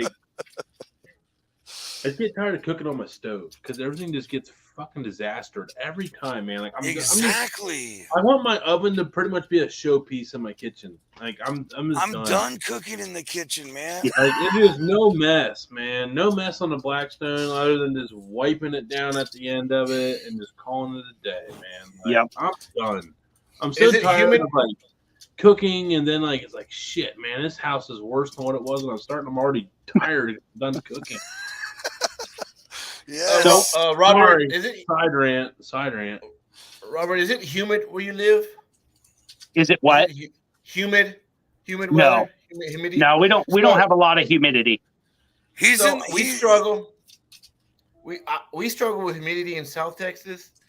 Oh, So I have my I don't have a hard cover. I can see over your shoulder you have a hard cover on your I need Blackstone. 5 seconds, boy. I have just the skirt cover you buy aftermarket, and I have to like. I was fixing to build a PVC kind of teepee. That way, the morning dew sweat would drip off. Right. Because I had a brain fart all my life living here. Moisture gathers. Well, I left my cover on my Blackstone. Oh no! I went on a 2-month hiatus without using it. All right, let me make something. I don't even remember. I throw the cover off and boom, rust everywhere. Rust Solid rust. Rust So- City. Let me turn you on to a product, and I'm not affiliated with them at all, but I've heard nothing but amazing things. It's called a griddle mat. Yeah. And they come in one size. Well, they come in a couple different sizes, but you can custom cut the edges to fit your griddle perfectly. And it's a silicone mat that sets in there and almost creates a vacuum to your griddle. So it keeps all the moisture off.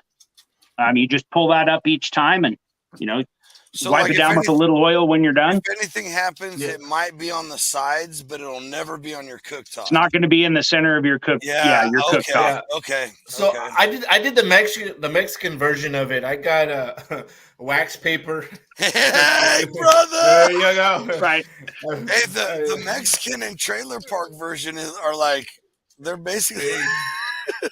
It worked. That stopped that problem for a while until I broke the legs. I moved it across the backyard for a house party and the legs gave out. And I really just need to get someone that can do some carpentry and just custom slide it down into it because the feet gave out on me. So yeah.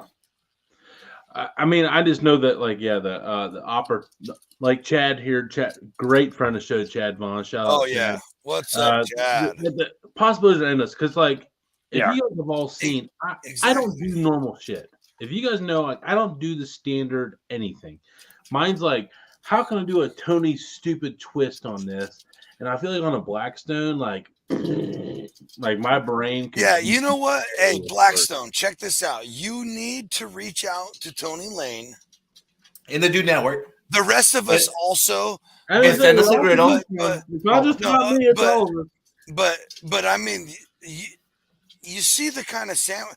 Hey, I'll be the first one to admit, Tony, you started making these crazy dude witch, massive, like just gnarly creations. And I'm the same way. I don't follow recipes. I might look at a recipe to get the basic idea, but then I make it the way I feel it should be. And I have since completely changed the way I make sandwiches because of this guy.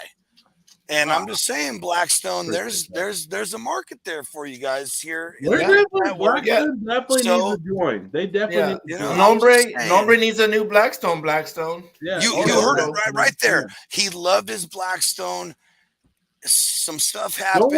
Don't worry about Robert. He's got one that works just fine. I know he already does a lot of content for you, and he was like, runner up in the Golden Spatula. He's good. Don't worry about this guy. He's fine. Maybe a cool spatula or a magnet or something. But the rest of us right here, I mean, this guy. Yeah, like Robert just looked like Booker T. He's like, I got 3. He's like this. Three time Blackstone. Yeah. I feel like we're finally Hook him up, Blackstone. He's this like guy. There it is. He's like Ric Flair of Blackstone. Right. Whoa. High stone, profiling, Rolex wearing, Worcester sauce guzzling, son of a gun, flying, wheels rolling with diamond cruxes, picanha, fried rice making, white rice making with some fried rice. Trout tacos, having ass mother. Halibut tacos. Slinging. No, trout. I'm not to the halibut yet, Johnsy. Why? Johnsy ruins everything, Robert. I was on. That's over. Oh, I didn't say it. He did. That was the biggest hookup for Nombre ever. And I don't fucking ruin everything. I mean, we were on. He said it. I did. I agree. Last clips I make agree. For the Dude Network. But he said this last clip Johnsy makes is the one he blew it. Blew a segment. I'm not even making that one. No, I'll make that one. Johnsy, he said it, not me. I agree. But I'll come out of the woodwork. I'm sorry, Tony. I'm sorry. That's all right. I still love you, John Z, in your soul Okay. and your spirit. But I got a love question for you Robert. guys. Oh, What's that? I've got a question for you guys. Dangerous, but I like it. No, it's good. So I'd like to know What's your guys' your- take. Is it the marry one, fuck one, kill one question? Because I'm all in. Ooh, what? He's like, that escalated real quick. ignore that one. Just go. Instead of a question, it's apparently more of a not. topic. Answer no, that's not the Okay, go question. So go ahead. Yeah. I wasn't ready for that, but I'm ready for anything else. Go ahead. Okay, we'll call it a topic. I'm curious. Do you guys use cast iron? Yes, 100%. Just Yeah. did a live about it. I just did it yesterday with my candied pepperoni. I saw that in your video. Yeah. That looks. So I've had cast iron pretty much all my life and never learned how to properly use it until probably a year ago. How to properly use it and maintain it. Because you can't properly use it if you don't properly maintain it, because It is an art form. it doesn't work properly. I have a simplified version, but go ahead. No, go ahead. I want to hear that. Was that your question, Robert? We don't want to cut off your question. Yeah, no. that's what I said. I'm curious if you guys like to use cast iron and if you do use cast iron. Oh, all right. Who wants to I go got a first? shelf dedicated to it. I got a shelf. There it is. dedicated Let's to go. it. Nice. You go first, Tom Brad. John Tell him. Z. We'll let John Z bring this one up the rear here. California. Hello. Don't promise me a good Hey, Hey. I'm not from San Francisco. No, so bro. I got a Dutch oven. I got the griddle. I got 2 flat pans. And I got like 4 of them. I can't remember. I have like a 12 and a 16 Dutch oven. I got a 12 with a 2-inch rim. I got an 8 with a 2-inch rim, and I got a 4 with a 2-inch rim. So it's just versatile what I make. I've made camp bread, carne guisada. I've made peach cobbler, which I have it on my TikTok. If you're curious how to make that one. Yeah. I make Yes, potatoes. I make potatoes in them all the time. It's whatever. I deep fry them all the time. Actually, it sounds gross, but after I was done cooking, I took the gas iron off the fire and let the lard. I used lard or manteca. Yeah. I just left it in there because I only deep fried 10 chicken empanadas, and they weren't dirty, so the oil wasn't dirty. So I just left it. Yeah.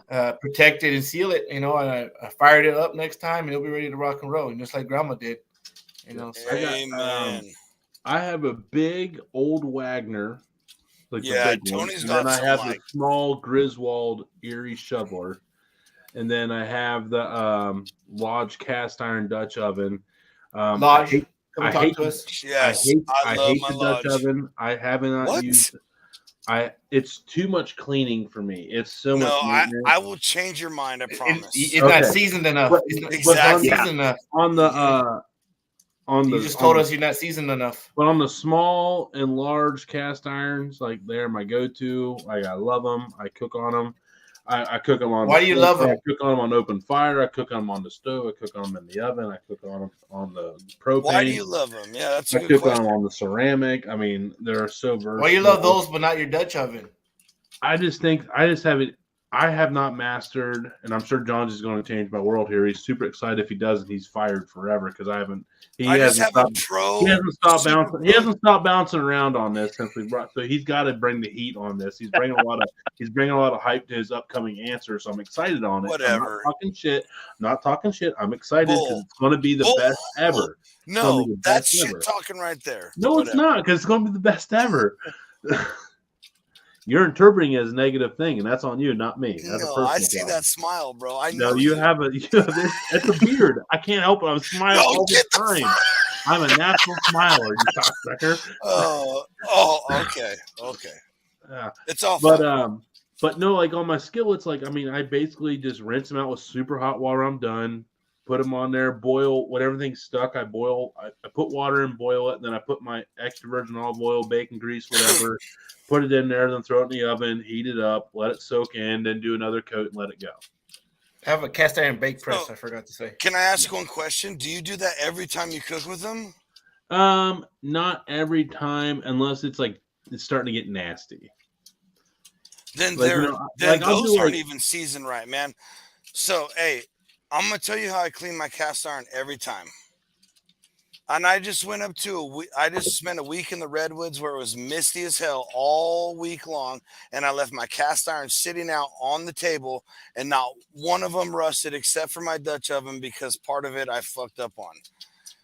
The rest of them fine. In moist open air, no rust at all. You got to season them correctly. They got to you got to season them correctly. Okay, you got to whatever process in the oven over really hot fire, however you got to do, you got to, because what you're doing is you're building a natural Teflon layer with that fat. How you can test that is heat up your cast iron and where you are and pour water on it. If the bead dances and just skates across, you're good. If it starts sitting in a spot and bubbling, that fat or oil or whatever it is right there has not, I don't know all the solidified. Solidified or sealed correctly, and it is coagulating, and that's why the water can attach to it.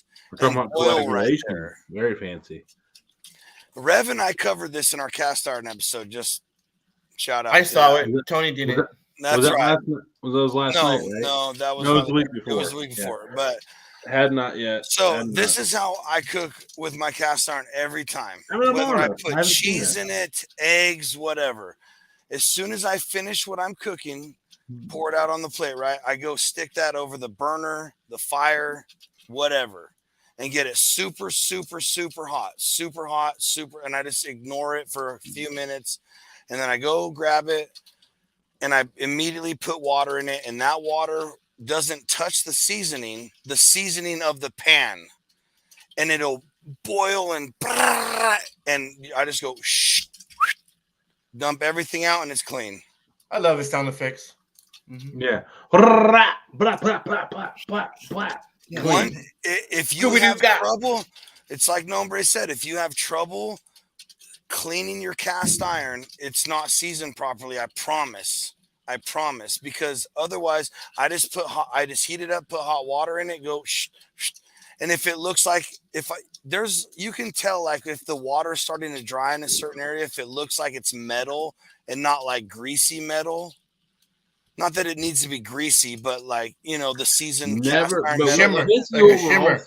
Like that shimmer. Exactly. Clean your cast iron with soap and water. Ever. That's false. That is absolutely false. I do all the time when I need to. Yes. When I need to. See, I don't. That's why. If I go through a full cake? If it's that caked up, I put water in it and boil it. I do that too. But the whole soap and cast iron is a myth unless it is not seasoned. Right. If you haven't seasoned it, there's nothing you can do. Everything will stick. Things are going to not cook right. Your cast iron will not work the way cast iron is supposed to work if the seasoning has not been done correctly. So, period. Piggybacking off of John Z, when you're seasoning it for the first time, I recommend avocado oil or peanut oil. Those are high burning oils. Yeah, that means coconut oil is the only other one, maybe. Yeah. You get your cast iron hot. You're opening the pores, just like you guys. When you shave your face, you want to use hot water, right? You open the pores. You open up the cast iron pores. You throw your oil that can handle that high heat and stay there better. Olive oil is a good one that everybody has in their pantry. Not everybody has peanut or avocado because that's expensive. And olive oil will work. Yeah, avocado oil will work, and people will argue with you because it says it has a low smoke point. The only difference is avocado loses its good, the good stuff for your body once it reaches that level. It's still a completely valuable, usable oil. It just loses all the good, healthy stuff for you once it goes above that heat. I season my cast iron a lot with, every time I go over it, it's always with olive oil. I usually season with avocado when I do a season with avocado or coconut, like Nombre is saying. But every time I go over it, it's with olive oil because everybody has olive oil, and it's totally fine. It works. Well, it's just It works. what's most available, John Z. I don't think that's really a fair comment. I think if you go to an oil section, Actually, the most available is canola oil or vegetable oil, and that's well, I'm saying if garbage you're to not, me. I'm saying outside of vegetable and canola oil. I'm saying if you're going to the EVO shit, what's most available? Avocado or olive oil? Olive oil. Olive oil. 9 out of 10 times. I mean, Every come on, grocery man. store I've ever been to has avocado and olive oil right Yeah, next but to each Jesus other. Christ, John, you're And not listening to the walnut point. oil. You're not listening to the point. That's like one item, 2 items. There's 20 different olive oils. There's 2 kinds of avocado oil. In the world of masses, are you going to the normal buyer, not educated buyer, normal buyer? What are they going to buy? Oh, I you would- pretty dumb. There goes all our viewers. Hey, if Nah. I would recommend I'm just- honestly going to Just your saying. local. I would honestly recommend if you're going to season your cast iron, go to like your big store like Costco or HEB or some big store and get coconut oil and do it with coconut oil. That's what I would recommend. Again, lack And of that availability. don't give me no crap about availability with coconut oil. I don't know, dude. In Ohio, I can't. I rubbed that on my. I literally, if you told me if I had a half hour to go leave my house right now to go into town and buy you a bottle of coconut, I would not know where to start. I'm not asking live for half a an half hour hour from to town? make. I'm not asking No, for a half an hour to Jesus make it. Christ. I'm just saying I Tony, would not know where to Tony. go get coconut oil. But here's I the would not deal: know you where to buy get a it. cast iron. Like this is your first. This is for. This is first Robert's timers. fault. He brought up the topic. No. This is your. I like fault the for target. making I like stupid it a lot. arguing points about you could take the time if you want to season your damn cast iron and take care of it properly. You could take the time to go. Okay, I want this oil or this oil, and go take it if that's what you want. Go get it. Or guess what? Amazon delivers in everywhere. So your argument's He irrelevant. just don't Touche. stop, man. He's like the Energizer Bunny on cast iron, bro. It's like, Dude, I'm sorry. I I nerded out twice. I The Aussie ran apologize. on the cast iron has been at least 20 minutes. I'm sorry. I think we Also, call, I it, enjoyed it, I think we John can call that a John Z takeover. I think it's what we call that. I enjoyed your input, John Z. Thanks. I think bro. we educated some Hey, people here. we can't disagree with the passion he's brought to cast iron. That's a fact. I really do. Absolutely. I love. Robert cast tipped his iron. damn cap. He's like, Jesus Christ. I doubt- I need a hey, beer. yeah. He's like, I felt like a Texas he's like, I cowboy need just he gave was me like, I need a quadruple rye after that one. So, Lodge, if you're watching us, the dude now. I got you, Bro, Lodge. don't just go to John Z. He's the fucking cast iron guru up here. No, It's fucking whoa! outlaw, I man. absolutely not. I just And don't be a Because- fucking idiot and buy No, avocado. no, look, buy look. avocado. Don't be a No, stooge and buy. no. Look, You know look. the one of 30 No. olive oil. No, people. buy olive oil. You can do it with No. olive oil, but Clearly, you're dumb if you buy the olive oil. Wow. Avocado. Clearly, you're poor. Or Clearly, you're you're poor. wasting your time, Close to Tony. And if you can't find it, just go to the next town, and then just go to the next town until you find it. It'll be worth the investment. Best season cast dude, iron. okay, you can Factual get statement. a thing of coconut oil for this delivered to your doorstep for the exact same price you can buy olive oil in the store. I don't want to hear it.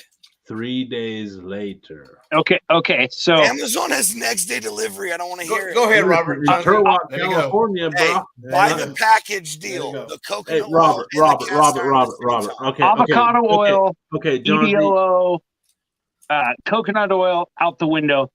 Have any of you ever tried the Lodge seasoning for No, cast iron? no. I It's- will not. I refuse to spend Have you- money extra on that kind of crap when you can use bacon grease. Well, I mean, let's But, hear I him mean, out. Lodge, if Let's you hear wanna him send out. it Let's over, hear I him love out, you, John Z. Lodge. I love you. Jesus, John Z, let the guy at So- least talk about his idea. I before will. he get it I out will shit say on it. this about I'm any saving type the of money. animal fat: you can't properly season with animal fat because Yes. it does spoil. Yes, but listen. If you render down fat until it's an oil, right? Slowly until it's an oil, and then heat it up properly. False, because Right, but I've that's never. a whole different process. I mean, a lot of people are under the impression they can just toss bacon on their cast iron or on their okay. griddle You're right. and season their griddle or their cast iron that way, and it just doesn't work. You're right. You- No, You would have to If go you're through the talking process. about- original seasoning of cast iron or griddle is a process, and you have to. It's not just you heat it up, put oil on it, let it cool. That's it. No, You'll see it turn colors. you have to go through a whole process to do it properly. And if you have done it properly one time, unless you scrub it clean down to the original looking color, you never have to do it again. Yeah. If you treat it correctly. Right. Nope. I agree with that. If Absolutely. you leave food sitting in it now, and there's people who tell you don't ever cook with like tomato or acidic stuff. I cook spaghetti sauce in my cast iron on my Weber. I just make sure I clean it really good. That's when I use soap and water and make sure there's no acidity left. And then just do a cleanup reseasoning, I guess you'd call it. Yeah. So yes, for first time seasoning, don't use rendered animal fat. You okay, Tony? Yeah. Unless you are rendering it down the exact way to make oil. Yes. And I am not a cast iron expert. I'm not a cast iron dude. I just love cast iron. I'm new to cast iron. These are just the things I've learned. We've heard about his cast iron, like very strict expertise for the last 25 minutes. And he says he's not a cast iron expert. Okay. I'm just, all I'm giving is proven facts that work. You're done. He's not an expert. He's passionate about cast He's iron. very passionate about it. Was that a technical or a timeout? But everything I've said about how I season my cast iron has been wrong for the last 25 minutes as well as anybody. Did I say anybody was wrong? You said it's a waste of money. You're wrong. You got to do it this way, this way. No. The cast iron guru is John Z. Okay, Tony, you did not really listen to the poor man. That was you took away. Hey, if you don't want to believe John Z, go watch cast iron websites. They'll say all the same thing. It was just funny that you Because said, like, I'm not an expert. And I'm not, because I'm not an expert in anything. I'm John Z, dude. Oh, that's good stuff, man. Cast iron. High West. I love cast iron. I'm sorry, guys. I am sorry. I'm out of the Cleveland whiskey, so I'm going with the Weller. I almost nerded out really hard with Blues when he was talking about. Wait a second, Tony. Let me see that bottle of Weller. Oh, it is real. I thought really? Weller was a unicorn. I don't see it here either, bro. I can get this. I don't see it here either. It's crazy because I can't get a lot of other stuff. And Ohio can get Weller. That's all we can get. Yeah.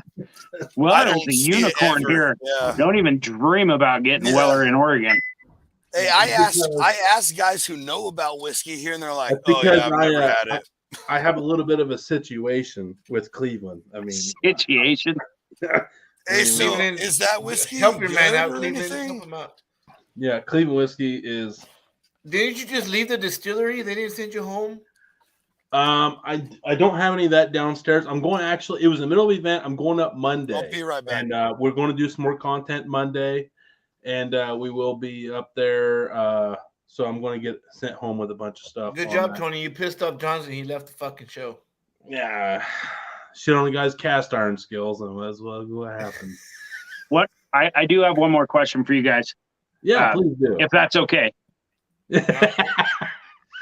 So obviously you guys are building up, you've built up a base on all of your different platforms. Gosh, you guys are everywhere on every platform pretty much.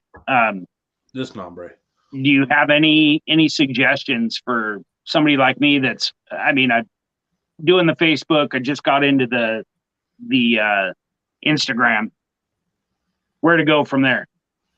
Or any tips or tricks to increase those followers or types of content? My suggestion is networking. Start with just anytime you go into a new platform, find a group of people that are similar size to you that are equally as hungry as you. People that are going to help push your stuff and you're going to help support, like a little support group, like, John Z, like he's going to hop back on here, but John Z, he's in the stage of still growing and developing and forming those relationships. And we're happy to have him here on the Dude Network and offer ours out there to him. But my best thing of advice to you is find a good support group that's of similar size to you and go with them, grow with them. Try to start making those connections with some that are a little bit bigger than you are, that can kind of help show you the ropes and everything like that of like life beyond.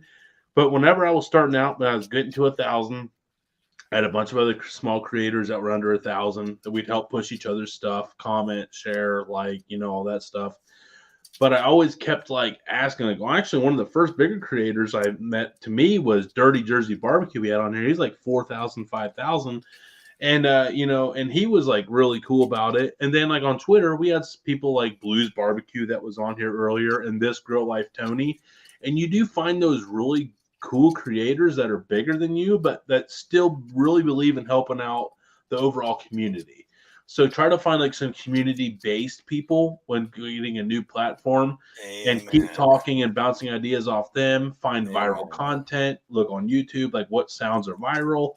I mean, but I'd say networking is probably my biggest thing, because you don't want to join a platform and be stuck on an island all by yourself wondering, am I doing things right? Get onto a platform, immediately dive in, look in your niche. You're barbecue people, you're a Blackstone guy. Where am I finding other Blackstone creators? Where are people that pretty much strictly do Blackstone? Start sharing their stuff, like their stuff, like their last 20 posts. Like let them know, like, hey, I'm not just some dude that's here to mooch off of you. I'm here to actually support you and help you grow, help me grow, and I'll support the same for you. That's my big advice for anybody. Yeah. So what I do is hashtags. Hashtags are huge. Hashtag what you are. I posted a sandwich. Shout out to Branch Sauce's delicious That sandwich ranchero was sauce. good, dude. It was a sandwich. Nothing to do with barbecue, but I hashtag barbecue. I hashtag, keep your hashtags. So whatever you create a hashtag, make sure that's number one, right? Subject of the post and things that you are every day. If you are at a restaurant and it was a beautiful plate, hey, it's a beautiful picture. Let me just get my Instagram going. Let me take a picture of, I'm at John Doe restaurant. Check out this plate. And it's still going to be hashtag barbecue, hashtag Blackstone, whatever. You keep yourself in the rhythm of those hashtags, right? For example, you go to my search and you go to the search bar and you type in, before you type in anything, it populates things on your algorithm. And there's two things in here. And just give me a second before you laugh. There's barbecue and there's beautiful women in bikinis. The beautiful women in bikinis, they have hashtag grill, hashtag barbecue. Yep. So you will generate yourself into that world. Hashtag Blackstone, hashtag blacktop, whatever. You'll find yourself in that rhythm. Songs that are going, okay, if it's a thirst trap song, okay, well, you put a little twist to it and you push yourself in the algorithm, but your Blackstone cooking's there. And then what Tony says, you find those people and you let them know, hey, I got your back. You scratch mine, I'm going to scratch yours. And then you just start climbing. And just be yourself and have fun. Don't, exactly. Right. Oh, God. There's a popular song and they're doing a dance. Okay, we'll use the song, but you post your food content. Whatever you do. If you're at work slicing a piece of meat, whatever, slap it, and hashtag slap. And you get in that other algorithm and grow. But you just, as long as you stay active on the songs and hashtags, that will get you pushed up across. Okay. Yeah. I've No, never go been ahead. one to jump on the bandwagon of just, doing the cooks that everybody else is doing. You're next, Johnsy. You're next. No, I was just raising my same. I'm the same. Yeah. I missed the full question. I've kind of gathered what we're talking about. Basically, like if you venture into if you start out like you start a new, let's say I'm on class. I started brand new on Instagram for cooking. I've been cooking my whole life in barbecue a year ago. The question was, if you ago. ventured into a brand new social media outlet, what would be your strategy on getting established and going? And like my answer was networking, and nombres is like viralness Hashtags, of like Yeah. like staying up on the content, like what's trending, what's not trending, like what's good, what's not going to pop. Original The other sound. thing is I would say is do not be afraid to ask the question like you're asking. That's one big thing. And like these two guys right here are social media giants. For me, come on. Okay. You guys are, you know. I get weirded out. At least the mentality. I know it's a compliment. I know I get weirded out by it, but I appreciate it. I know. I'm the same way with compliments. I get it. But like, I don't know what I'm doing here. I really don't. I just started taking pictures of my food because I've been cooking forever. And I started barbecuing a couple years ago, like aggressively a lot. Yeah. And a friend of mine started a barbecue page and all this stuff was happening. I was like, I'm already doing it. Might as well take pictures too. And then I would like, hey, well, you know, what about this? And then, you know, get pointers from people exactly like this. Like one thing, like one little stupid little stuff is playing the games.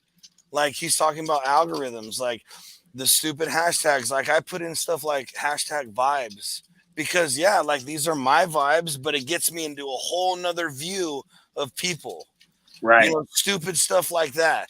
Like Tony just recently shared me one about YouTube. Like when you post a reel, go back on YouTube Studio and edit these different levels and then put in tags on this stuff. And ever since then, things are a little bit better.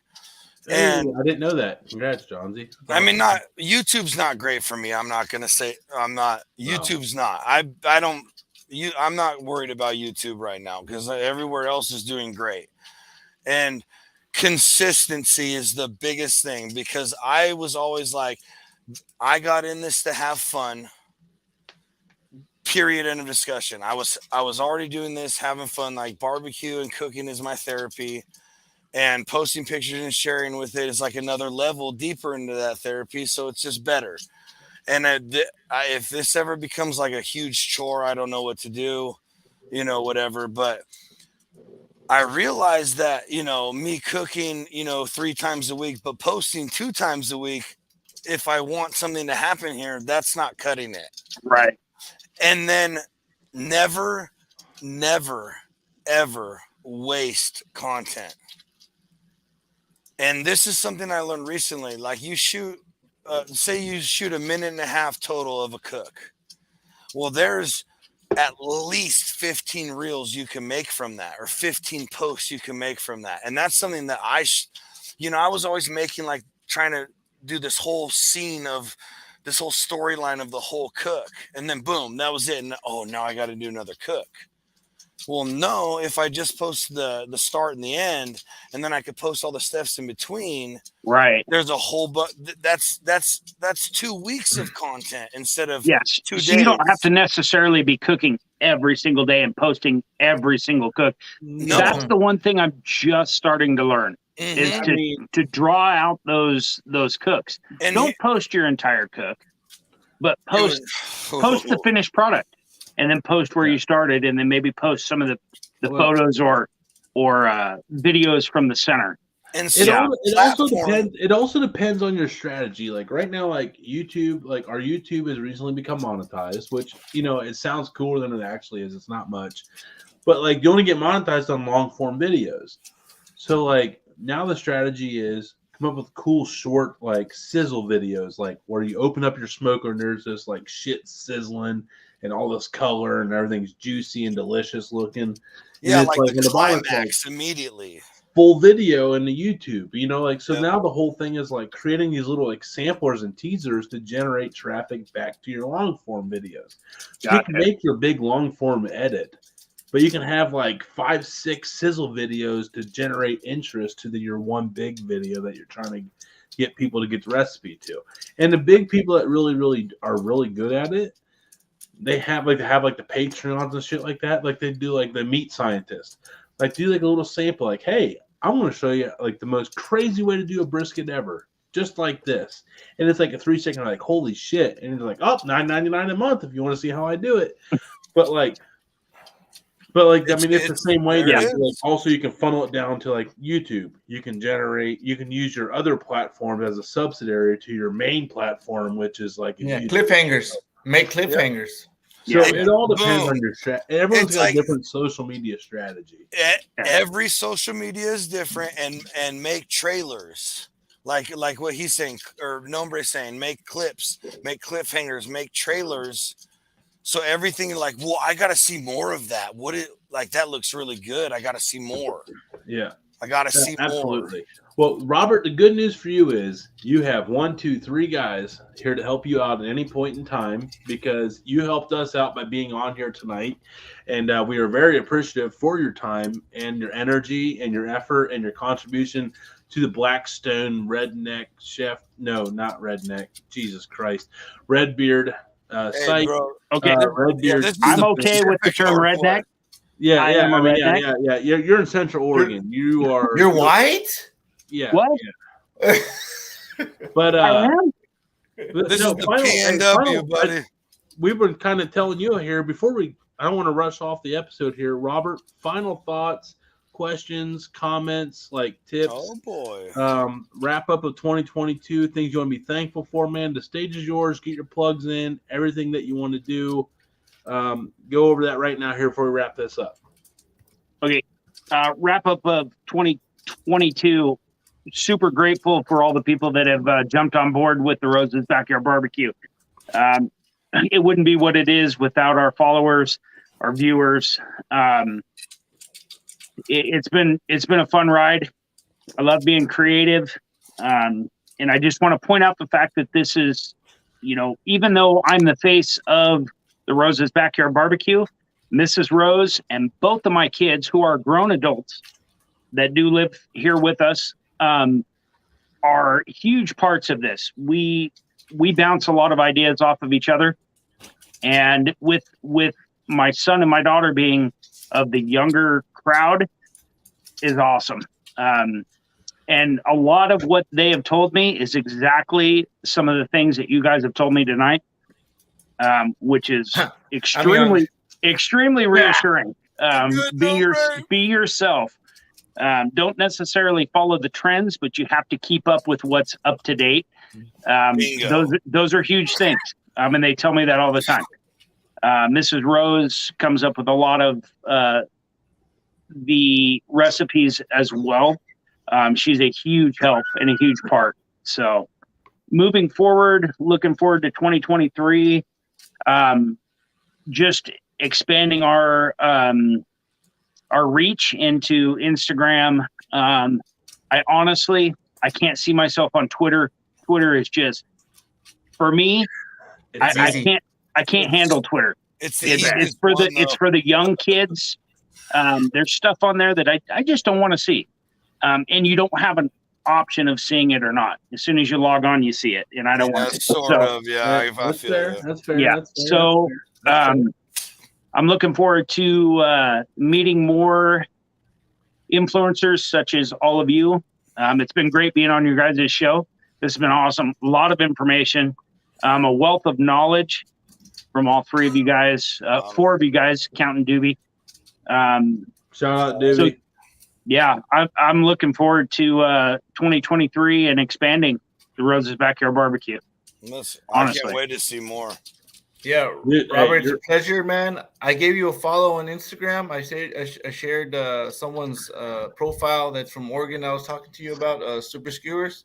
Thank you. Also, on the link in my bio, you can find all my platforms that you're on, and I'll give you a follow back. And just there's nothing wrong with taking ideas. It gets humbling. I saw a buddy post a video. Hey man, that was awesome. I like what he's like. I stole your idea. I was like, well, it's humbling. You have way more followers than I do. It's just kind of those kind of deals. Don't be afraid, because in social media, people start using each other's material in a different way. So you see it, you use it, and make it with your own twist. Make it your own. Yeah, and it's like the advice you said your kids gave, and what we've said. Don't ever stop being you. Don't ever stop posting the way you post or how you do things, because you'll lose everybody that matters. But you gotta work you into feeding into the algorithms and playing the game a little bit, but don't It's a ever balance. stop. It is, but It just all is, man. you It have really you is. have to keep that identity, man. That's the biggest advice. But hey, man, you're gonna kill it because there's not too many people that have 3.2 thousand followers with 1.5 thousand views on live. People like your shit and people like your vibes. People like what you do, Robert, and we appreciate you. And we do like what you do on our end, and we are big supporters of you. And just now and going forward, next year. Hey, you know what? Congratulate! Round of applause. Congrats to the 2023 Golden Spatula champion, Robert Rose. I mean, that's let's go. Well, I mean, let's go. The real champion. The real and true should have been champion this year, but got the Montreal screw drop worse than Bret Hart did at WrestleMania. Robert. And worse than Tina Cannon from Bobby Flay. Yeah, and Bobby Flay still sucks and cost Tina Cannon will die on that hill, too. We appreciate all that. Tina might have got a massive haircut. I don't know. The pictures yesterday looked like she might have. Yes, right? We're gonna talk about that. I don't know on another show. We might get her on next week. Who knows? She hopped on last night on the Rev show with us. Not live, but in the comments. Oh man, she'll let her in. Anyway, we need to get her on for you guys' show. Actually, that'd be a great one. Yeah. Hey, Tony, real quick, it was bothering me. It was Survivor Series. It wasn't WrestleMania. Okay. Montreal. Hey, you need wrestling facts, you go to Nombre. I'm telling you. It's fascinating how much he knows. It's amazing how much Jonesy knows about cast irons. I'm never. We're going to wrap this week up, and we'll see you guys next Friday on the weekend kickoff party, and next Thursday on Thoughts with Red with Jonesy as well. 2 great shows next week, and God knows what else comes along the way. Hey, be good at it. Awesome. We love everybody. Everybody's great people. You're beautiful people. You're all dudes. You're all dudettes or unidentified. You're still dudes or whatever. We appreciate you all. We'll catch you all. Robert Rose is amazing. We're going to get him a bottle of Weller in 2038. We'll see you guys next time.